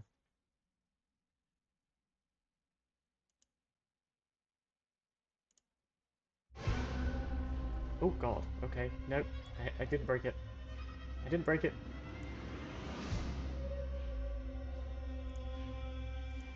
Wrong music. Don't pay attention to the abyssal fighting combat music. Oh my god. Something else.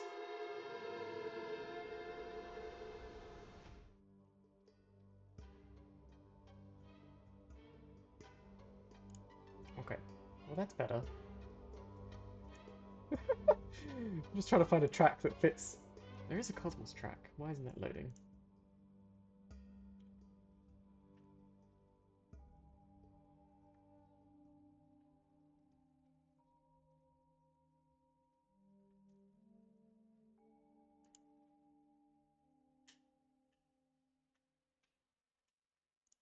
Okay, let's try this one instead. Yeah, there we are. Sorry about that. So yes, obviously, like, the world itself is, I keep saying obviously. The problem that I find is that this information lives in my head, and I'm just like living and breathing and thinking about this daily, um, hourly, and it's stuff that I can recall like that, and I'm just like, oh yes, so the Adir in blah blah blah, and this is what the Adir are like, or the Shent and blah blah blah, or yes, during creation this was the thing, and no, this is a shard god, not an elder god. Anyway, so I keep saying obviously as if people know what I'm talking about, but to me, it's obvious. Maybe not to anybody else. But the Ember Cosmos exists within this bubble, and this bubble is all that there is. So inside this is the world, the sun, the moons, and three realms, the inner realms that float just above the surface of the bubble or the weave. Everything outside of this bubble is called the Abyss, and the Abyss is a completely different, otherworldly place. It is outside the cosmos. I think somebody sort of, obviously there's comparisons you could make to what's it called in Warhammer 40k, the Immaterium the warp or something like that. And it's not quite that. There are differences, but certainly it is outside of the Ember cosmos, which is pretty interesting because it means there's no, different solar systems. There's no, it's not a universe we're talking about here. We are just talking about the cosmos as we can see it right now on the screen. Just center that slightly. But yeah, and then obviously like this here is the world. This is the world of Ember, and the world of Ember is not a planet. It is. I seem to have broken many things. Wow! Oh my goodness.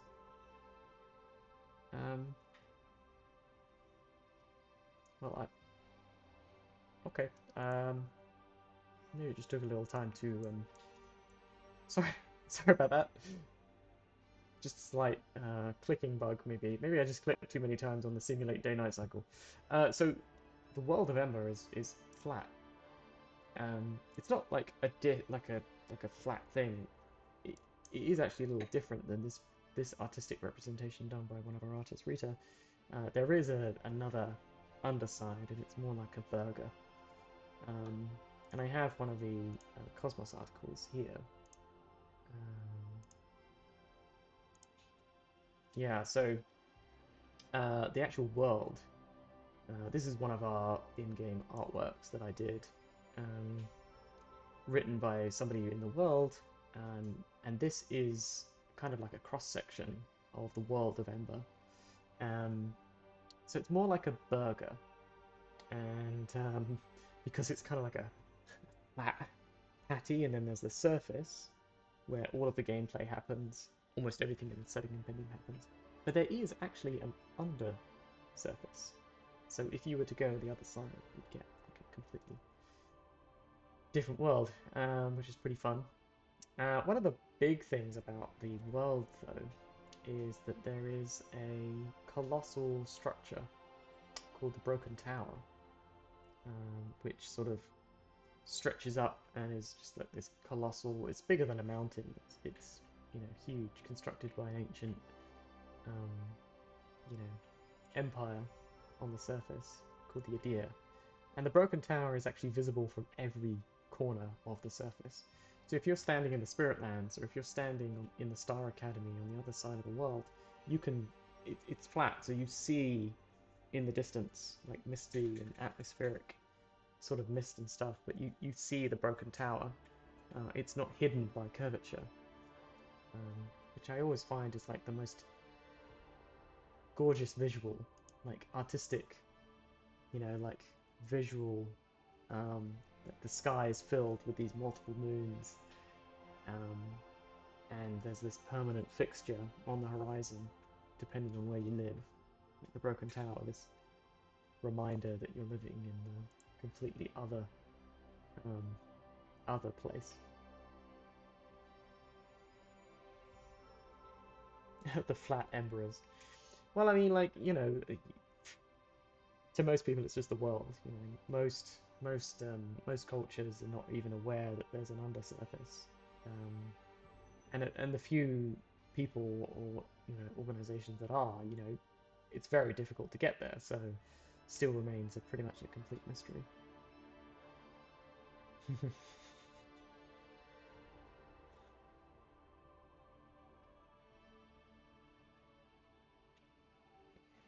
What's on the underside? You know, it's an interesting question because I know, well, I know what my ideas are for the underside, and I know where I want to take that eventually, if I ever get the chance to explore it. It's a pretty fascinating place, and I think that obviously, like the scale and the size of it is equal to the surface, so there's a lot going on. But it is a much more let's just say there's a lot more conflict going on the other side. That itself is a spoiler, maybe.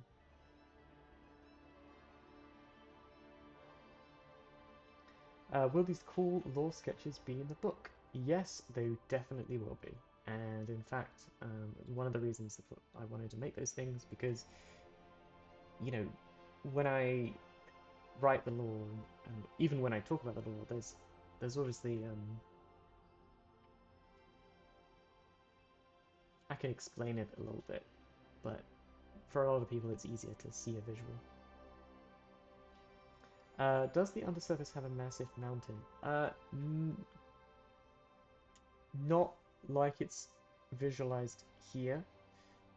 It does actually appear a lot more like this, and there is something here, but unfortunately, whoever wrote this or whoever drew this this page, they seem to have removed the text here. I don't know if you can see, but there was something here, but yeah, for some reason they seem to have removed that. So whatever name that had, it seems to have been erased. Curious, very very curious.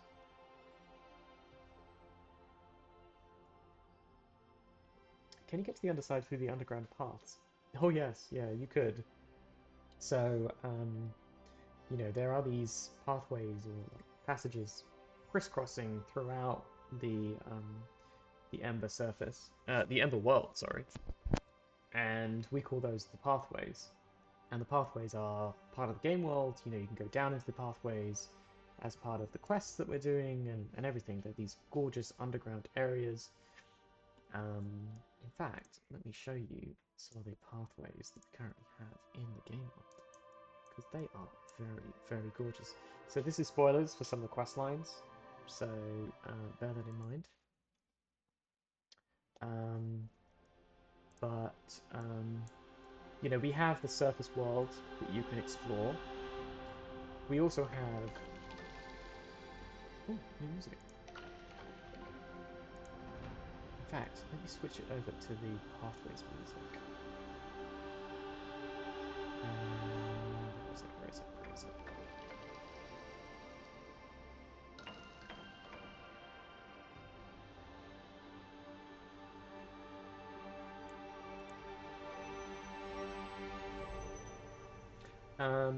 So this is one of the pathways biomes beneath beneath the game world, beneath the area, beneath the Arctis Plateau. It's kind of like this vast, mushroomy, forested, um, quite wet. There's a lot of like waterfalls and like rivers that drop down into deeper passages and things like that. So you can definitely explore the pathways. Now, getting down to the undersurface in this game, that's not something that we're going to be exploring. Not yet, anyway. Maybe someday. Maybe a different experience. But yeah, there's lots of this to explore, and there's also another area down here which is very very cool. This is part of a questline that I wrote myself, along with some help from one of the writers. But this is a pretty creepy, abyssally area called the Fogbound Caverns. Yeah, pretty creepy. Contains a whole questline down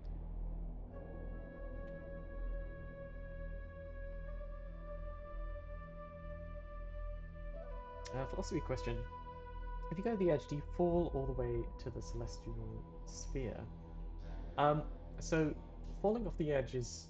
You can definitely step off the edge, and gravity is a bit wibbly around the edges of Ember.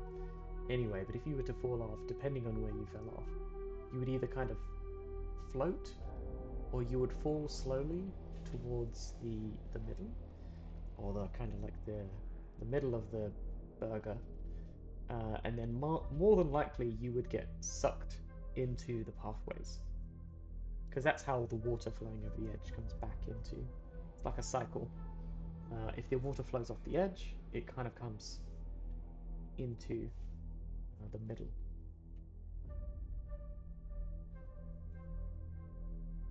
This actually reminds me very strongly of the Dark Tower, with the tower being the center of all things.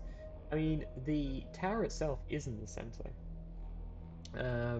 What's beneath the tower is the center. There's something in the lore called the Heart of Ember, which is a kind of it's featured incredibly heavily in our marketing material and the things we did for the Kickstarter. There's actually a whole beautiful image that we've got for it, and that actually shows the Heart of Ember. And the Heart of Ember is the physical thing at the center of everything. It's the center of the world, center of the cosmos, center of the weave. That is the point. Does gravity flip after passing the line? Yes, it does.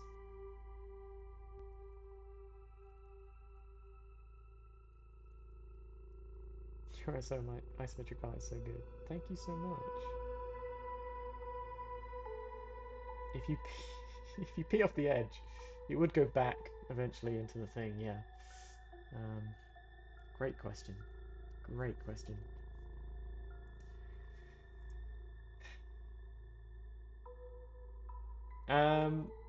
But yes. So obviously, you know, from a world perspective, when we go back to looking at like the world as a whole, and we're talking about like the ancestries that exist and the cultures that exist, the world itself is also huge. I mean, it's pretty colossal in many respects to even think about generally. And for me, this is like, I hesitate to say my life's work, but it is definitely something I put a lot of my years into. And you know, there's distant kingdoms where you can say your character has come from. You know, there's distant events happening in, say, like the Taiyan Empire that are happening concurrently to the things happening in the game world. Historical elements that are happening, that have happened, that impact the current, you know, storylines, like the main story for Ember, all that kind of delicious, good stuff.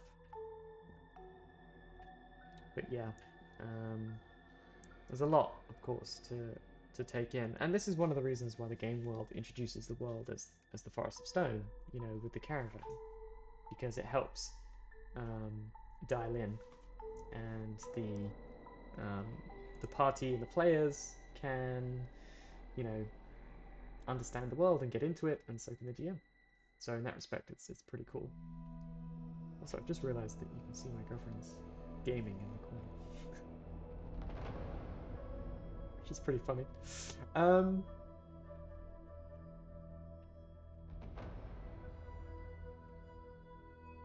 Yes, Rubber Red. The surface is pretty strange to the people from the undersurface, and the undersurface has its own ancestries. Yeah. Anyway, that is kind of a basic overview of some of the lore. There's obviously loads of things going on, and probably too much to talk about in a single stream. There is some obviously exciting stuff that we've been doing recently with the setting in terms of the Ordani and Ordain, because that's currently the focus of our quest work. So a lot of cool historical things about like the founding of the city and important events, and all that. So yeah, I am currently focused on Ordain, and with that, one of the things I think I could switch back to is maybe getting some basic color onto this map. So originally, one of the ways that I have approached color, and I might have to do a little bit of fixing here. Let's give this a go. So if I was to do this, interesting. Okay. So what I want to do is I want to set up a nice folder here, and we are going to place this under the line art.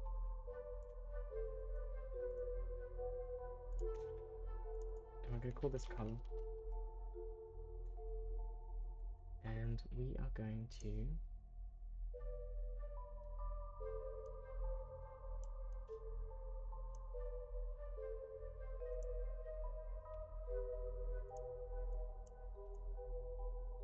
give Ordain some colour.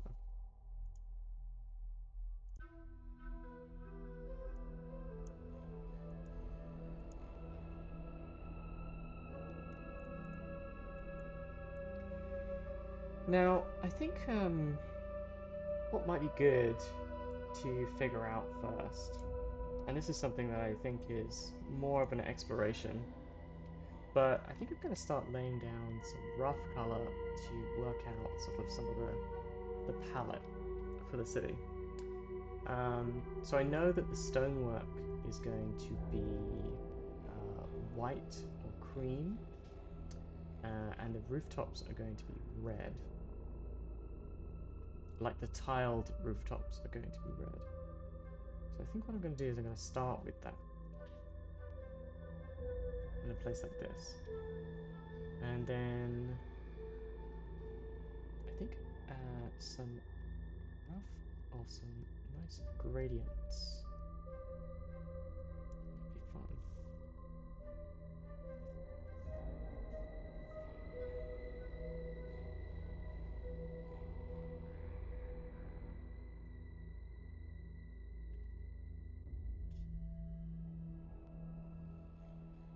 If there's any sequel expansion to Ember, will it bolt onto the existing Ember, or will it be separate? That's a good question.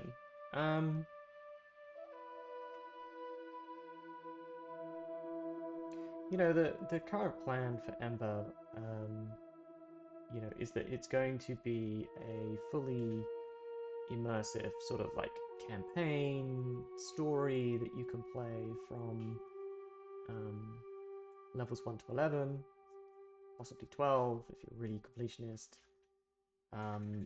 You know, it is going to be pretty expansive. But obviously, like D&D or an RPG system could go beyond levels 11, could go beyond 12, could go to 20. Or there's a different thing for Crucible, but you know, it could go up there. And so what would we do if we were to do something beyond that? Would we do it? Would we go again? Would we make Ember 2 and go to a different region of the world and write a new story? Or would we carry on from the current sort of story? Which, by the way, you know, it's called The Shard of Fear. Like, the story of Ember, of the Ember game, is called The Shard of Fear. But if we were going to do, like, an expansion to that, it would carry on from levels, from where you leave off.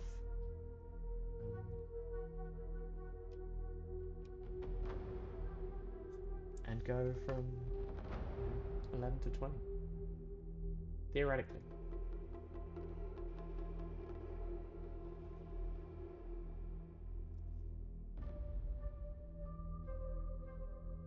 Is there a mundane profession like fishing or farming that is greatly changed or different because of the world lore? I suppose so, yes. Fishing is made quite difficult in Ember because of leviathans. So, one of the principal like species of the world, which a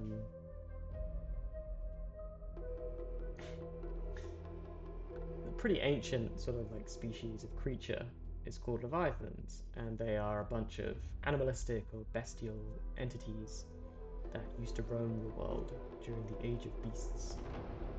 And many of them still exist in the setting.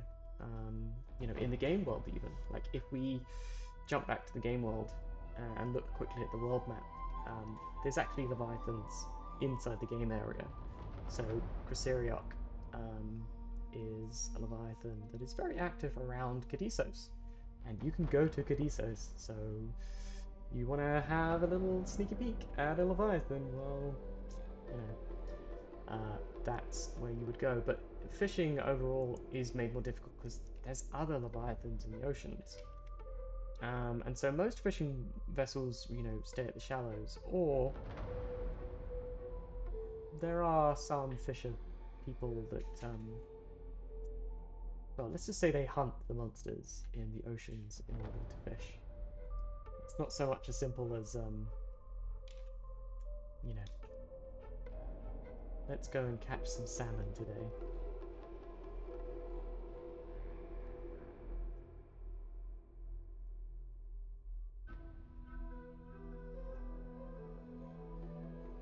I feel like this is pretty appropriate music. Like creepy.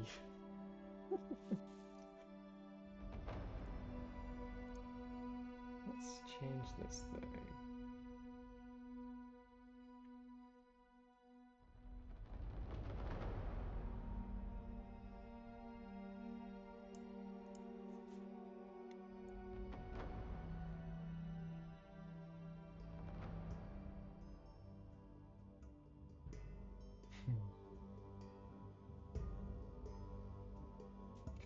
Well, Redby, like, you know, if you have access to the setting compendium, um, the, ooh, this world map, as it exists and will exist, is available to you. You can look at this, you can decide, you know what, I want to come up with my own story because I know all the information in the setting compendium about the Taian Empire. Like, there's going to be a whole culture article on the Taians, there's going to be history, you know, there's important people from these places, so, in a way, you know, like, if you're that so inclined, and you don't want to, you know, play the game world experience as we've created it, then nothing is stopping you from using the setting to tell your own homebrew stories. I would love that so much. I would personally think that that was amazing. And if you do that, please tell me what you're doing. Because that's pretty special.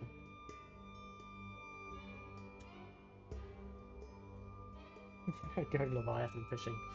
Yeah, I mean, there's some people that like to Leviathan fish. They're, interesting.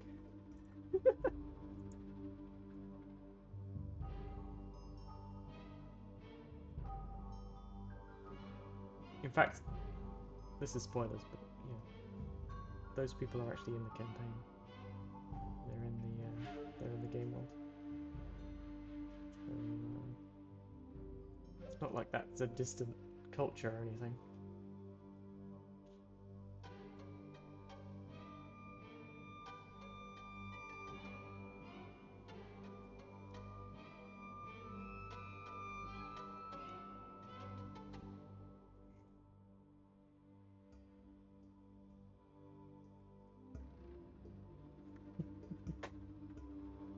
Oh man, I mean, like, I have plenty of ideas about you know, aspects of the setting and stories that could take place outside of the game world. You know, I think for me, probably one of the most fascinating areas and places that I think quite a lot about outside of the game is the Taiyan Empire.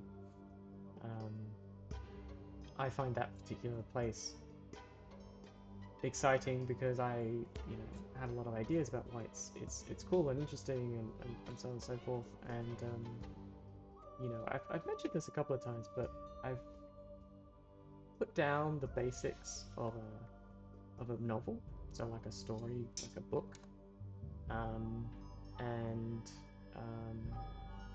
you know, I've got the basic outline done. I've got the first chapter written, and one day, outside of my efforts to draw the region map and, you know, write the rest of the lore for the game and so on and so forth, I hope that one day I'll be able to write that fully and, you know, share that with people. But that takes place in the Taiyan Empire and not the game world.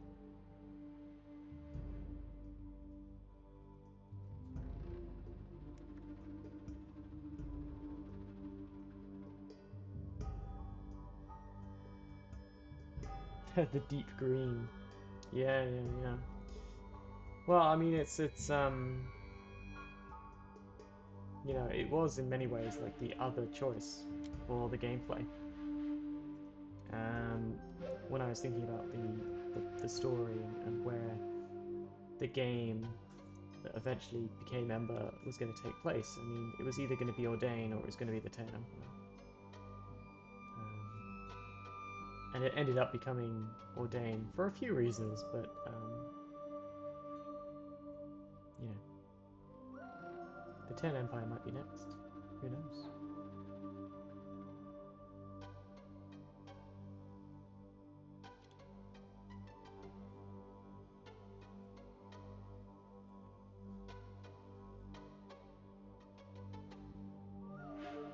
Okay, so the next thing I think that would really start bringing this to life is maybe some wood.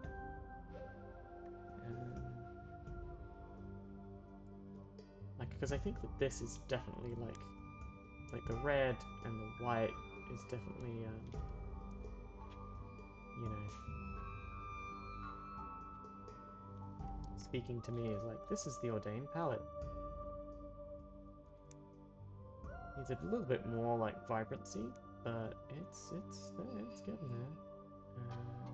Now we just need the wooden sort of like accents and things along rooftops. Some of the paneling.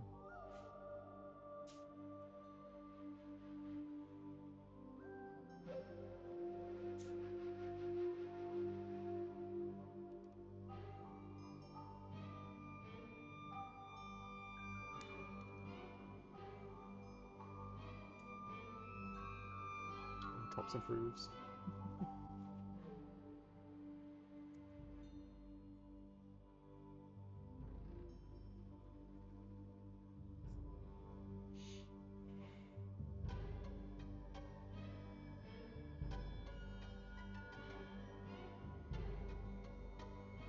Yeah, so for in-person play, don't forget there's going to be a setting book. So you will be able to grab the setting book. So you will be able to play offline as well if you want to just take what's in the setting and roll with it. You know, run that. I personally am one of those people that plays pre-written adventures occasionally. They're useful in certain situations, but I'd obviously like to run my own stuff. So if you like the setting and you think to yourself, or perhaps you play the setting, play the game world, and you're like, well, I like this for my online friends, but I want to play it in person as well. I love the setting, and the setting book will be there for you.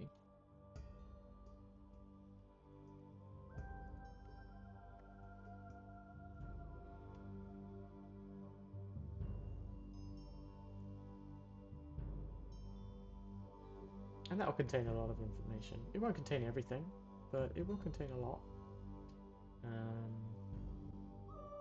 And people want to make characters and do all that kind of stuff, they can reference Foundry.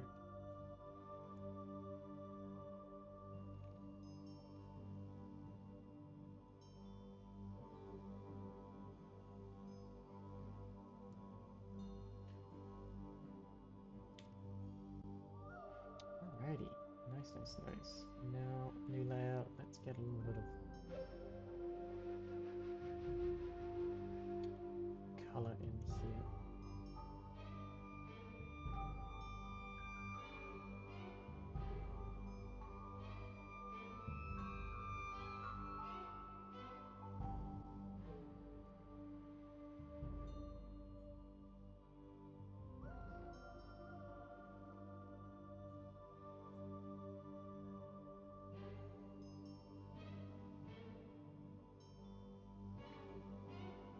Yeah, I think so too, but I meant if you were to extend the Ember core region, you should, in my opinion, instead of making Ember 2, yes, I see, like, the game space is just bigger instead of going somewhere else with it. Yeah, so it's all connected.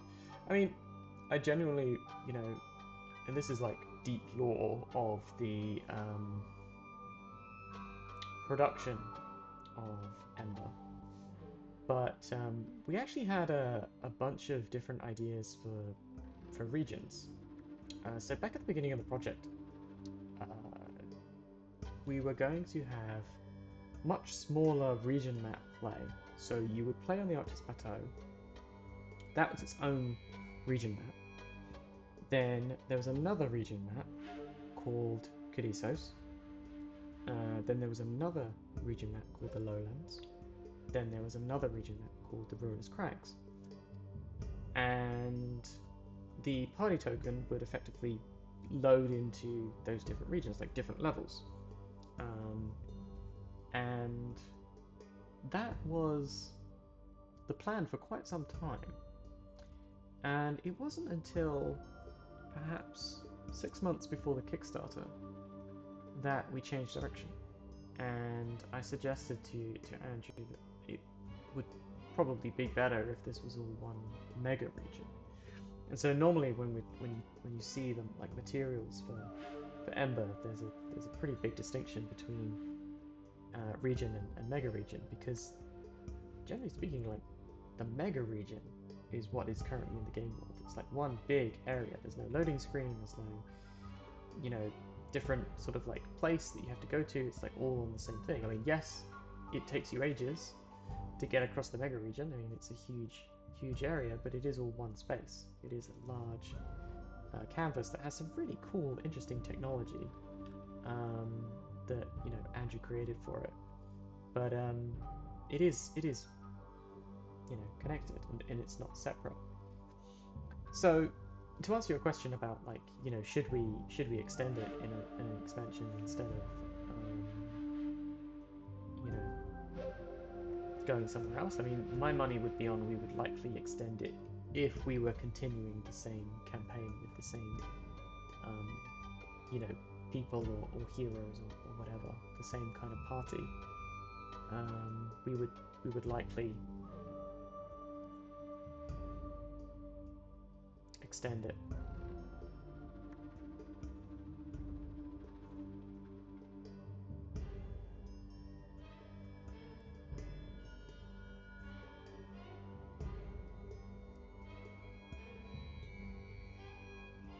Will Ordain have an explorable sewer system?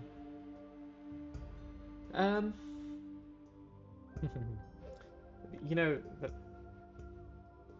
I don't know if I should answer that.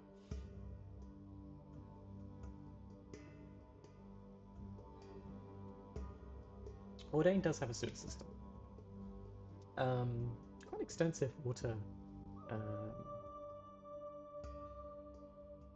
watery thing going on underneath.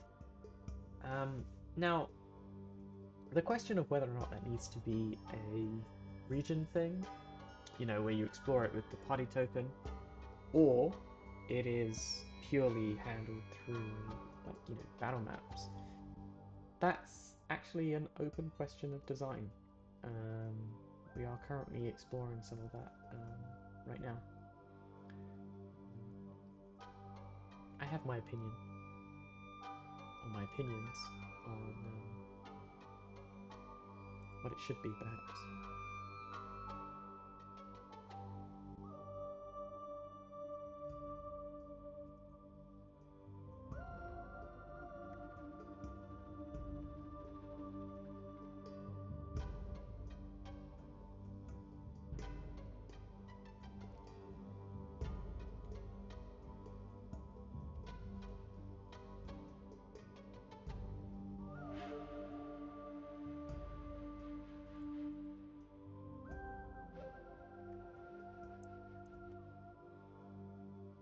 Okay, and I'm just going to do a little bit of highlighting on this. The colours are good, but a little dull. Let's see if I can't bring this up.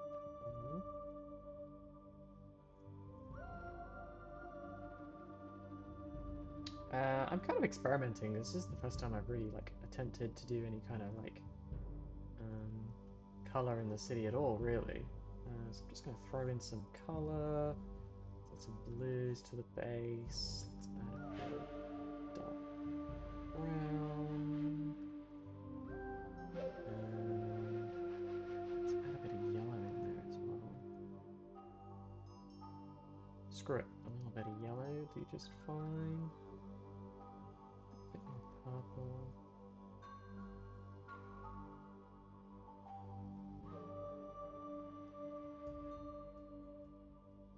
And then I think what I want to do is I want to add a golden sort of cream to really sort of like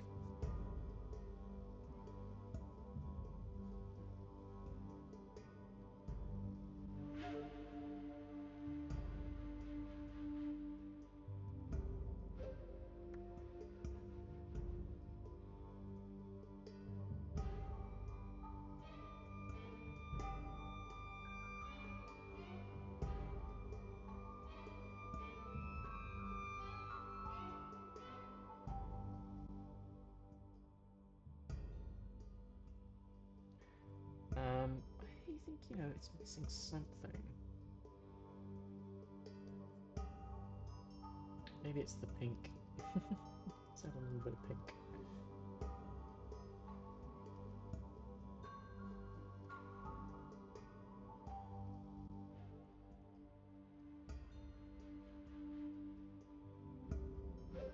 Yeah, pretty good. It's good in there. First rough color pass on the city.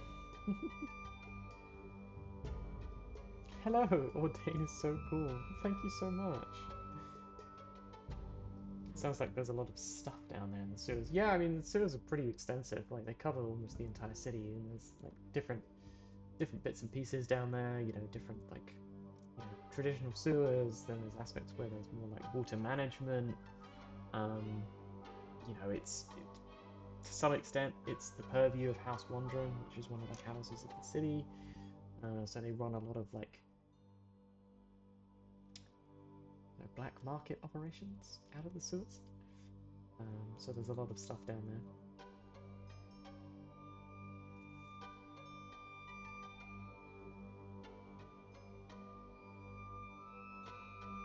If your party is itching to be a pirate crew, could they take a boat from Ordain and venture off to do for some downtime? Absolutely. Yeah, I mean, like Andrew was saying, like you know, there's going to be islands and explorable things to do in the ocean. Quite a lot, in fact, because the ocean is a huge part of the game space. And so sailing is going to be a big thing, you know, exploring that. But I'd say that actually is going to be part of a much later chapter. Technically speaking, I think that's chapter 6 content. No, chapter 6. Chapter 5 content. So yeah, that would basically be later on in the grand scheme of things.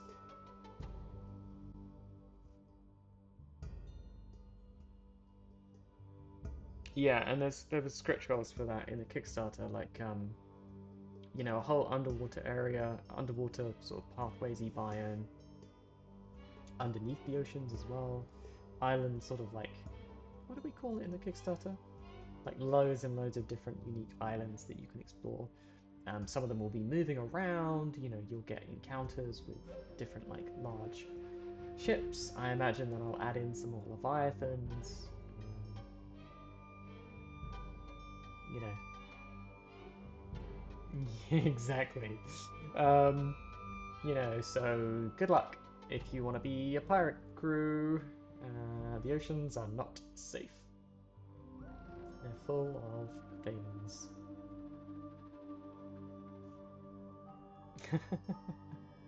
Yarr. I mean, like generally speaking, like this was always like part of the plan to some extent to have like some sort of oceany experiences, but it definitely came to the forefront when we started talking about the game world. You know, because if you go, I'll go back to the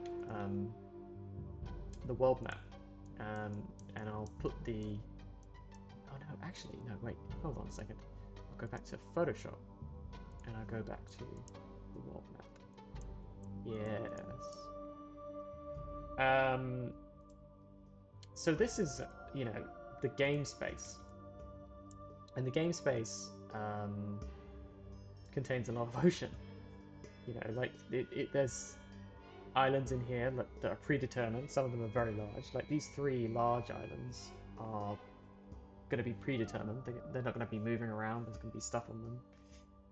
But then there's going to be a lot of other stuff, you know, going on, you know, in these ocean hexes. It's just part of the the tapestry of what we want to build. You know, like there's going to be things depending on where you are that you can interact with or explore or do things with, outposts and, you know, creatures and events and stuff. So if that's your thing, then there's going to be a lot of stuff. But this idea really evolved during our exploration of the mega region concept, because originally, like I said, I can show this a little bit better with Photoshop, but originally what we were going to do is that this was still going to be the same general area that we were going to play in, but this was going to be a playable area like this, and then this was going to be a playable area like this, and then there was going to be a playable area down here like this, and then there was going to be another playable area over here like this. And the game and the story would have basically taken you from here. You would have been doing all of these, then you would have gone here, then you would have gone here, you know, come back, then you would have gone over here and come back, and you know, you would have basically teleported around these areas. And we decided not to do that. We decided that it was actually much more fun to be, you know, playing in a large game space, and it is huge. About the party stronghold, is that a permanent location or a caravan? It is a permanent location, yes. And we are currently working on that at the moment, but I'm pretty certain, I feel very confident in saying that that is part of Ordain.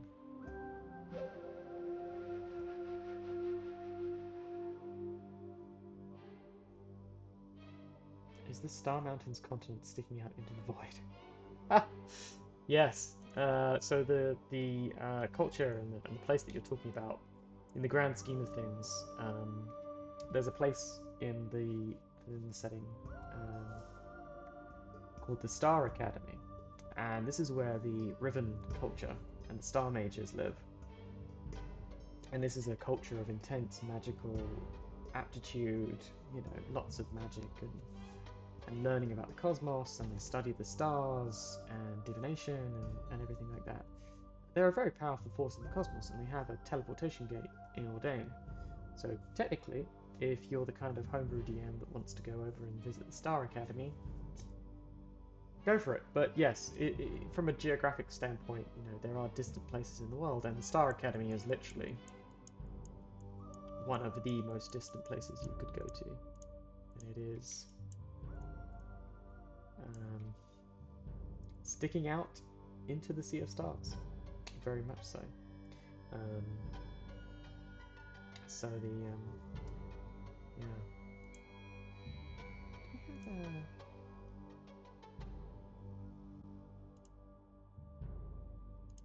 Oh yeah, I've got to show you this. So this is one of the culture pieces that Jordan, our wonderful, one of our wonderful artists, has done. So this is the culture banner for the Riven culture, or for the Star Mages, which is pretty epic. It's probably one of my favorites.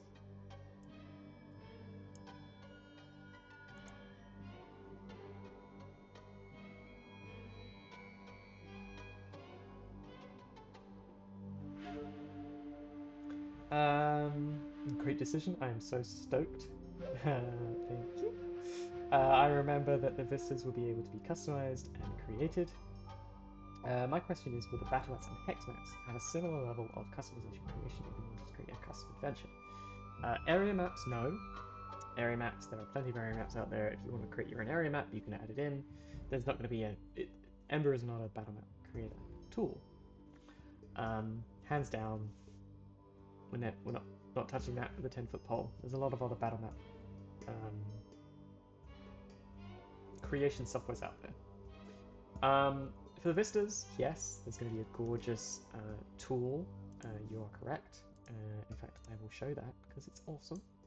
And effectively, you just go here and you click here, and you can start configuring, and you can start changing things, and it's quite fun. I don't know why.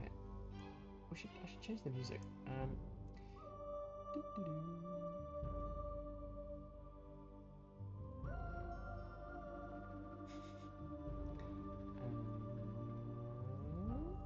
Verdant paths, yes.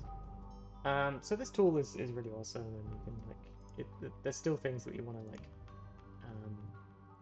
possibly change about it in terms of making it a little easier to move around. But yeah, generally speaking, you can add things in and you can do really cool stuff, and you can change these vistas with the tools that we have. Do you want to find? It's supposed to be creatures on here.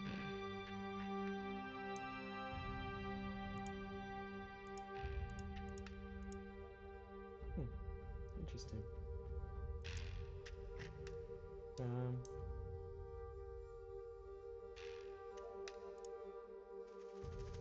Yeah, and it's pretty dynamic as well. So if you were to sort of place something in the scene,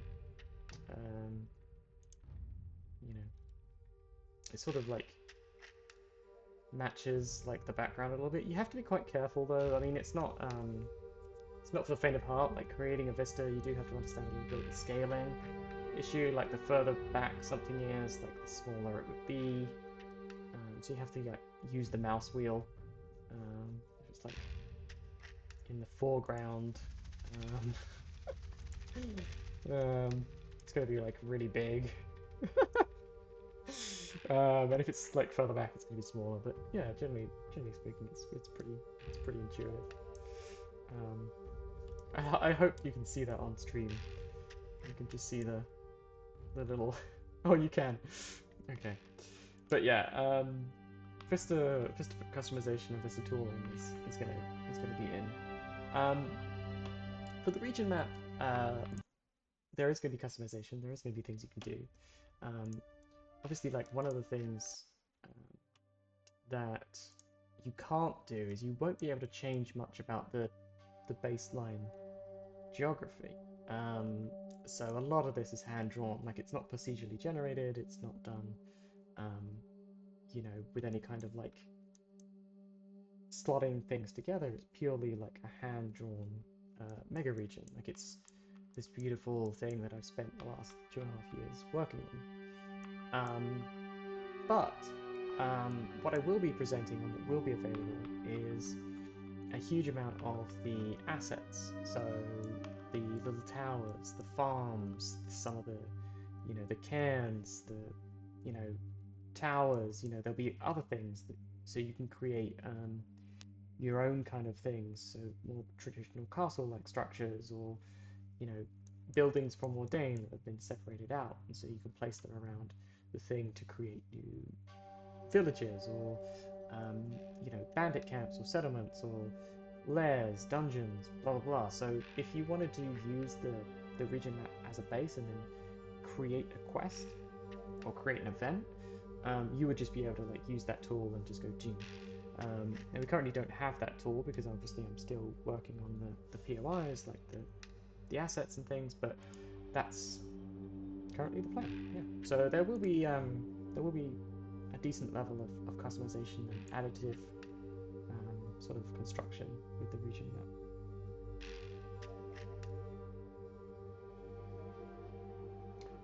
Is there a choice of locations for the stronghold, or is it specific predetermined location? So the idea currently is that it is probably going to be a predetermined idea.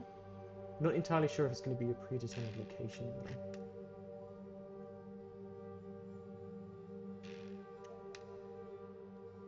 Oh, I'm glad you remembered it.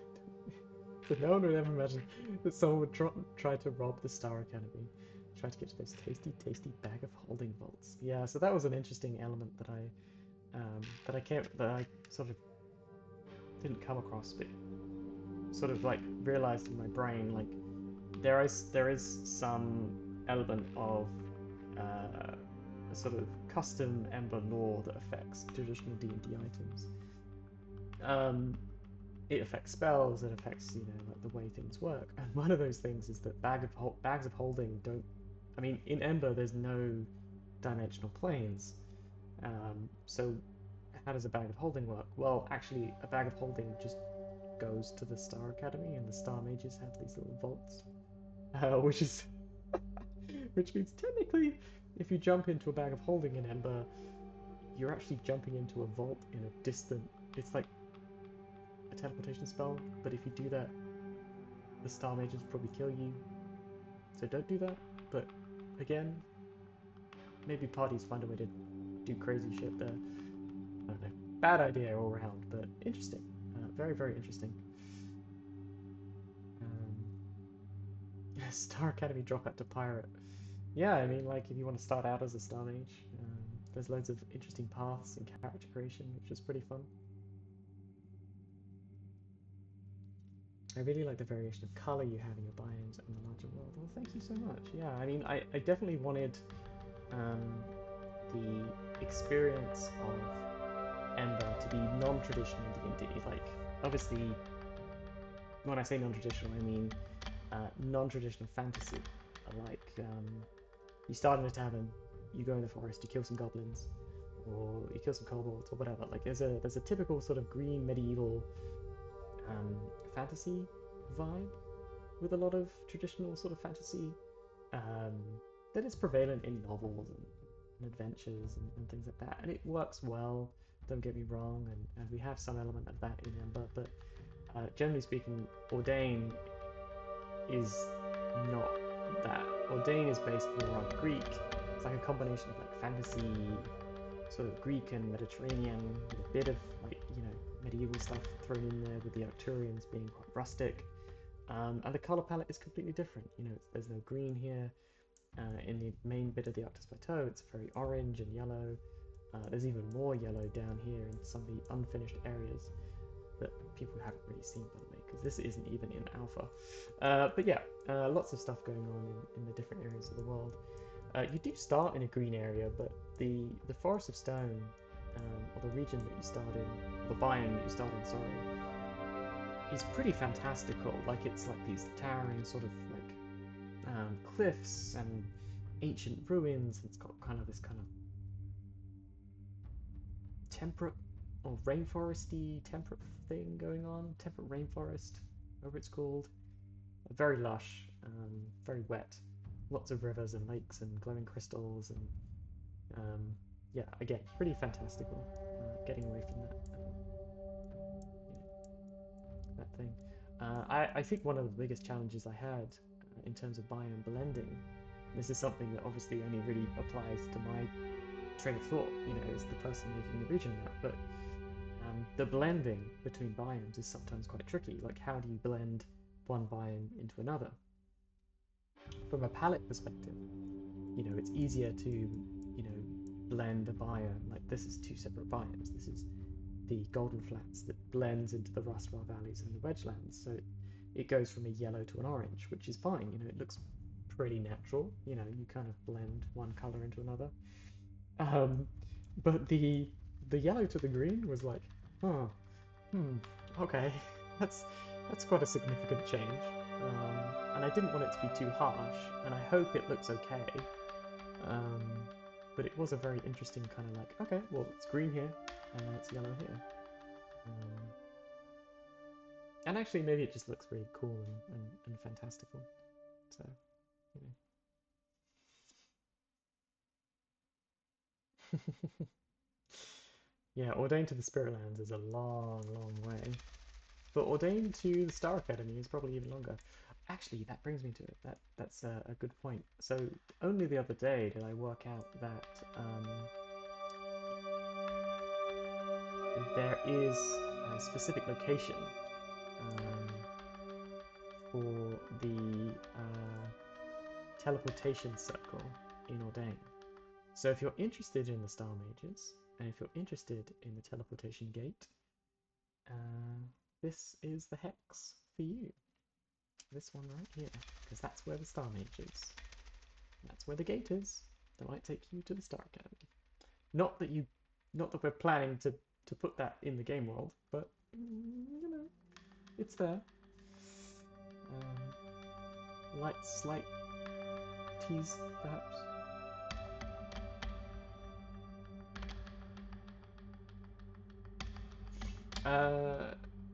To add on to the customization of the battle maps, if we were to create a battle map for Ember, will there be assets available?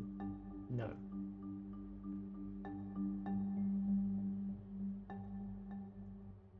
I think I can pretty definitively say no.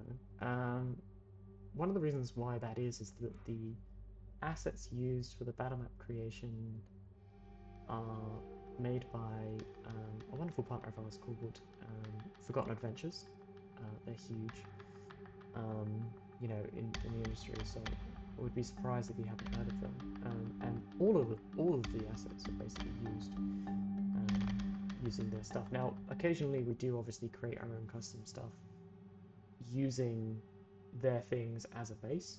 So a lot of the battle map work in some of the stuff that I did for Fall and Fall Again, one of the quest lines in the game world, sort of uses their stuff as a base, and then, you know, like puts other things on top of it, changes the color maybe, adds little bits and pieces, but generally speaking that is very specific to storylines or to like events that are happening in the game world, and I don't think we really have any plans to make that available to anybody.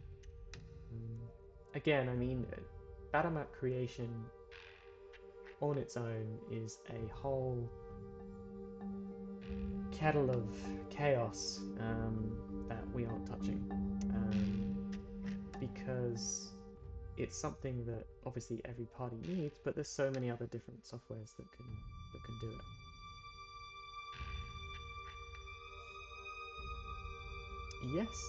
Yes. They are definitely FA stuff. Actually, you know what I'm going to do? I am going to be heading off in a little bit, but one of the things that I want to show before I go, this is something that I really, really love. I don't know how finished this is, but this is huge spoilers, by the way. So maybe I should preface that before I switch scenes. So if you're playing the Ember campaign right now and you don't want me to talk about this, if you're a GM, it's fine. I mean, you'll learn about it eventually. But if you're a player, then get out of here. But before we switch focus to Ordain, we finished off the last two quests in Chapter 2. And the last two quests in Chapter 2 were quite chunky ones. It was the Glitter in the Dark and a quest called Fall and Fall Again. And Fall and Fall Again was something I wrote alongside one of the other writers, Aaron. But I was basically championing the idea and pushing, like, okay, I really want to do this really lore-heavy, awesome, epic, you know, ancient sort of quest line, and it takes place in the Fogbound Caverns. It's like down in the pathways. It's got everything to do with giants and like ancient abyssal horribleness, and it's a follow-on from one of the Chapter 1 quests, Over the Moon.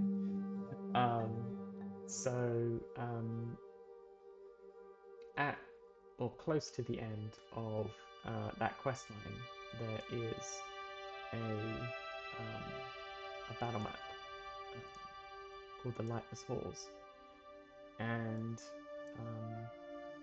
in this particular battle map, which again uses all Forgotten Adventure assets and has some fantastic you know, assets and some fantastic tokens made specifically for the abyssal creatures by Devon Knight. It contains some of the most amazing and awesome interactive elements some of which still need to be tweaked. But it is hands down one of my favorite battle maps. And I know I kind of came up with it, so I'm biased, but I think this is awesome, and I'm very happy with how this came together. I feel a bit bad about showing more of it because I'm like, oh god, it's really really cool, and I kind of want people to experience it like during the gameplay, like reading the quest, because there's so many juicy details and lovely like things of like like interactivity and things. But that's I like it. It's cool, and I even did some of the battle map stuff. Um, you know, created the little treasure room and stuff like that. Wonderful again is my favorite quest in Ember so far. Oh my god! Oh, that's so cool. Thank you so much. That is amazing. Thank you. Well, I am going to ask if you have any final questions. Please let me know. Otherwise, I'm going to head off. Thank you so much, everybody, for watching the stream. I hope I gave some interesting insights into some of the lore and showed off a little bit of the construction and planning that goes into the city of Ordain. Yeah, if you like this stream, please let me know. Give me a ping on Discord and say, oh, I loved it, do another one, because I haven't done streaming in a long time on my own, but I'll definitely do another one if people want to chill out and watch some of the processes going on. Any favorite NPCs? Yes, but they're all deities.